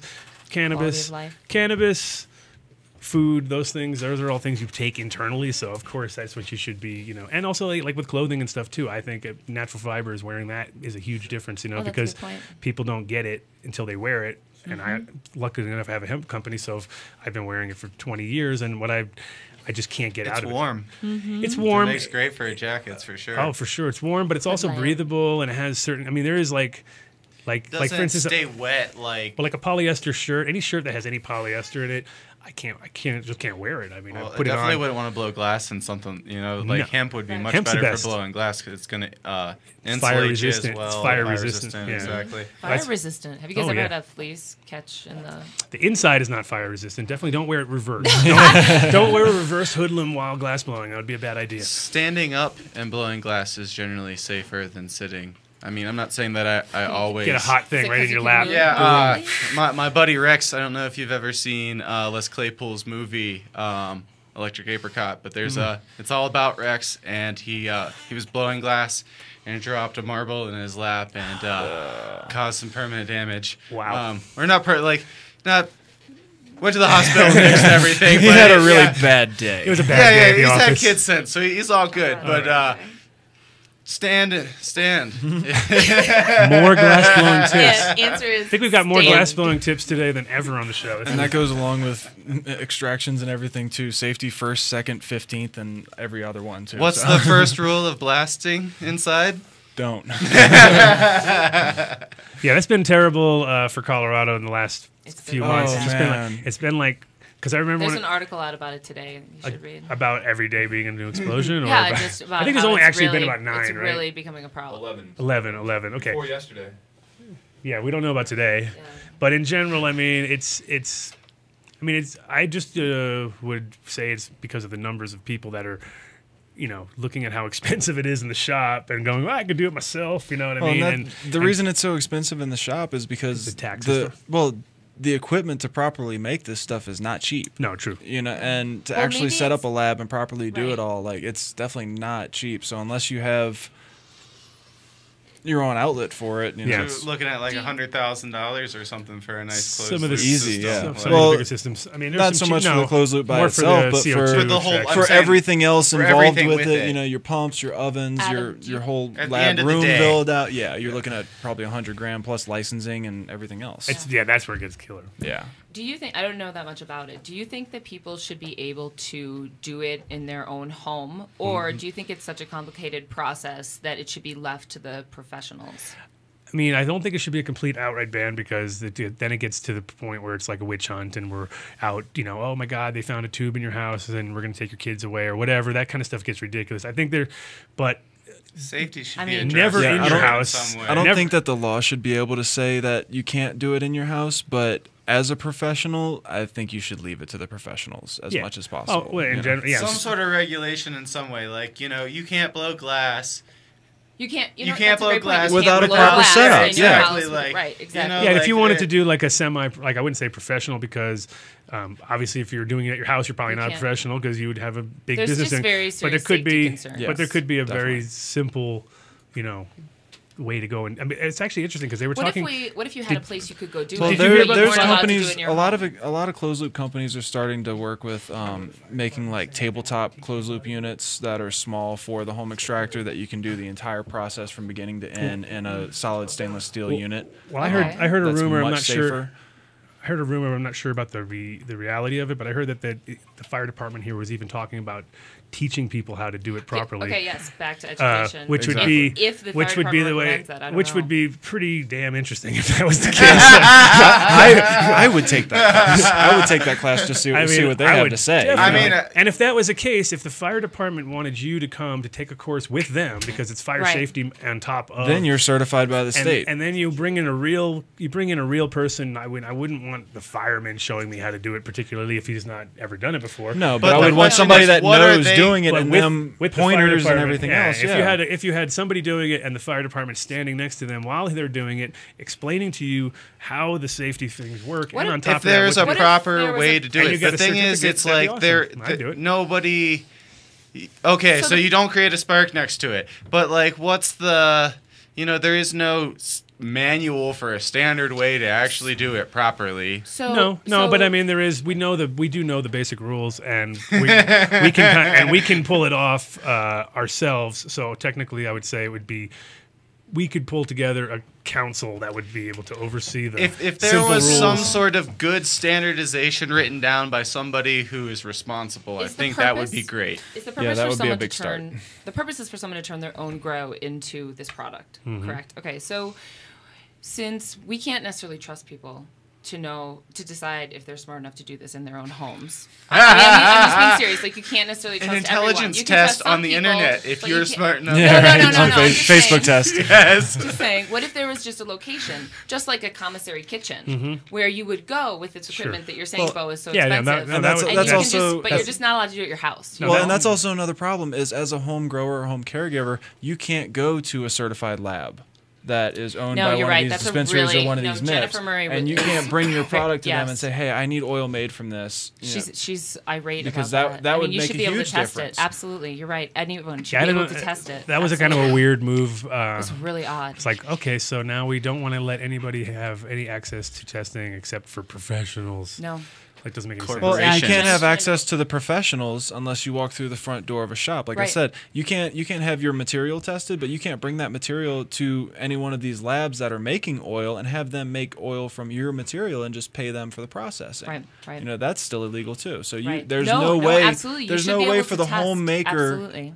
the home grower to get that oil made without doing it themselves right now because of the way Sounds the like a laws lot are of set. people are being because left they out. can't even. Okay. Yeah. They can't even 'Cause walk there's no into a options. lab, not the Right. testing lab, the You wanna walk extraction into- lab. yeah, I You see. can't even go to the extraction lab and get oil made from your that- product that you grew yourself. Well, why can't we open just a commissary kitchen extraction lab that you can Because bring it's anything still- into? The law. The laws won't let it. Okay. Write that Laws. down. Laws. Laws. Law Bad. says no. Exclamation point. 2 underlines. Yeah. No, and that is the pickle that we're in is like we're not giving an option for people to process their material. We're giving them an option to grow it, but we're not really giving them the option Which to process in it itself safely is without- definitely a start because they still don't even That's a really whole have industry. that too Right. much in Right. Cali or any other states. And crazy enough, I mean, if we were looking at this from like job creation, why wouldn't wait a minute, can't we do this and create Right. like jobs and Right. have create safety and It create sounds like jobs? a complicated process that we should have someone that has a good knowledge base in it doing it. It's gonna. I mean, it could evolve on its own. We'll see. I mean, the thing is, it's first of all they got to accept the basics, like, hey, we're smoking weed. and that it's not going to hurt That's the you. basics, you know what I mean? Hey guys, we're smoking I weed think over that's here. happening fairly quickly. I think It we're is. almost It there. is. So once we get over that first little hurdle, then we're going to move on to the next one. And Mm-hmm. it's like we have so many mini micro fights to deal with still, but we've already kind of won the. It's like we won the war, but we still haven't won all these little Right. skirmishes that are going on Right. in village to village. You know what I mean? So we have to actually tell everybody, hey, by the way, war's over, guys. Stop shooting. And they're like, oh, okay. And happened in Germany, and there was guys in Germany who were hiding out for years after the war and didn't realize the war was over and were coming to attack people, and they'd be like, dude, where you been? It's going to be St. Tammany Parish, Louisiana. People in the islands, like the Japanese out in the islands, that got cut off and just had no idea, you know, for long periods of time. Well, and I've been saying it for a while. We're seeing the death throes of the drug war, and Right.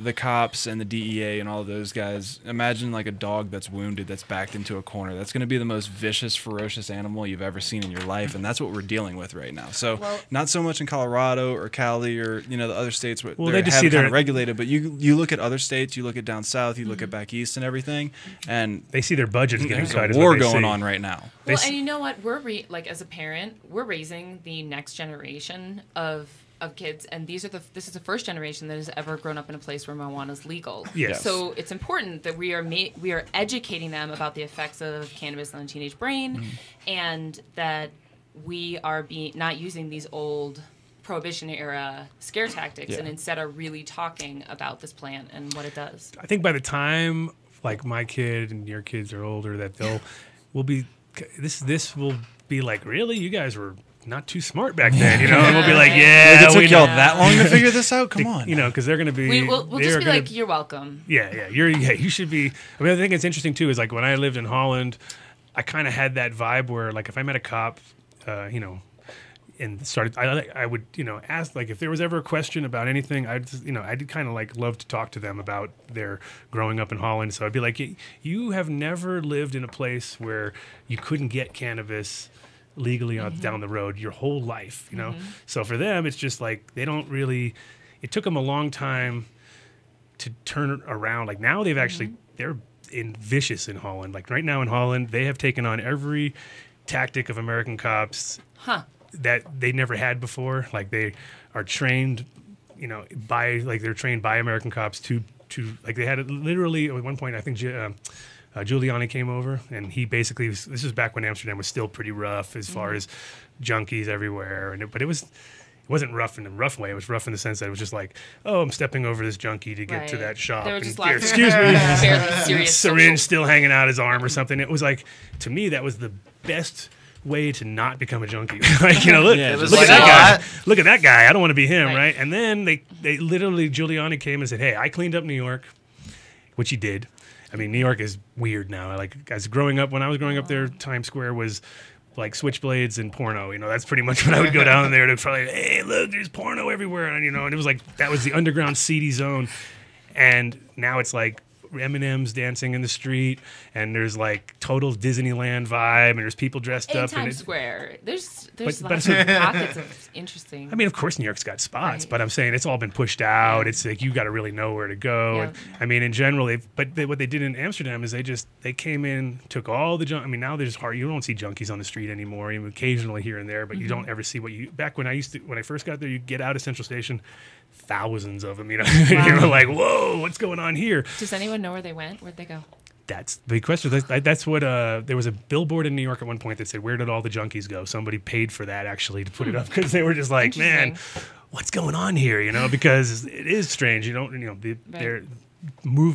the whole population somewhere else. They did it in Zurich too. In Switzerland, they had their needle park, which was out of control at one point. It was, thousands and thousands of junkies all in one spot, just living amongst each other, and it was just very strange. It was very bizarre, but things like that have been always. I mean, taking it to the extreme there. Like there you go in Holland, it's all about junkies. Then over, when they do it, when they come and clean up there, it's like New York is. It's 10 times as expensive as when I was there before. Nobody can live there. Everybody had to move out. Oh yeah, no. Same thing's happening. Completely, yes. You can't even afford to park a car. I mean, it's insane. The price of Colorado's going up too as people are influxing.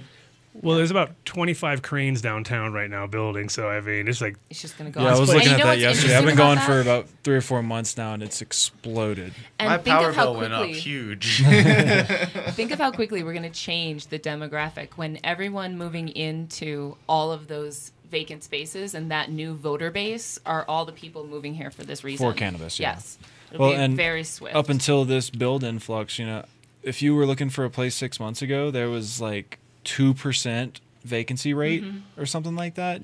That's no city has that. So the fact that every single place is filled up and they're trying to build so much more just to barely keep up with it. No, absolutely. There's going to be a lot of problems in Denver in the next year or two just for infrastructure, everything else. Everything they're trying to do with 25, it's not even going to be close to keeping up with the influx. Adam was pointing out before, like they're how get it done and they're going to need 2 more lanes. Yeah, right. They already need it. I mean. Yeah, no, that's one thing that Amsterdam I loved about it was all the biking. Like everybody rides bikes. Right.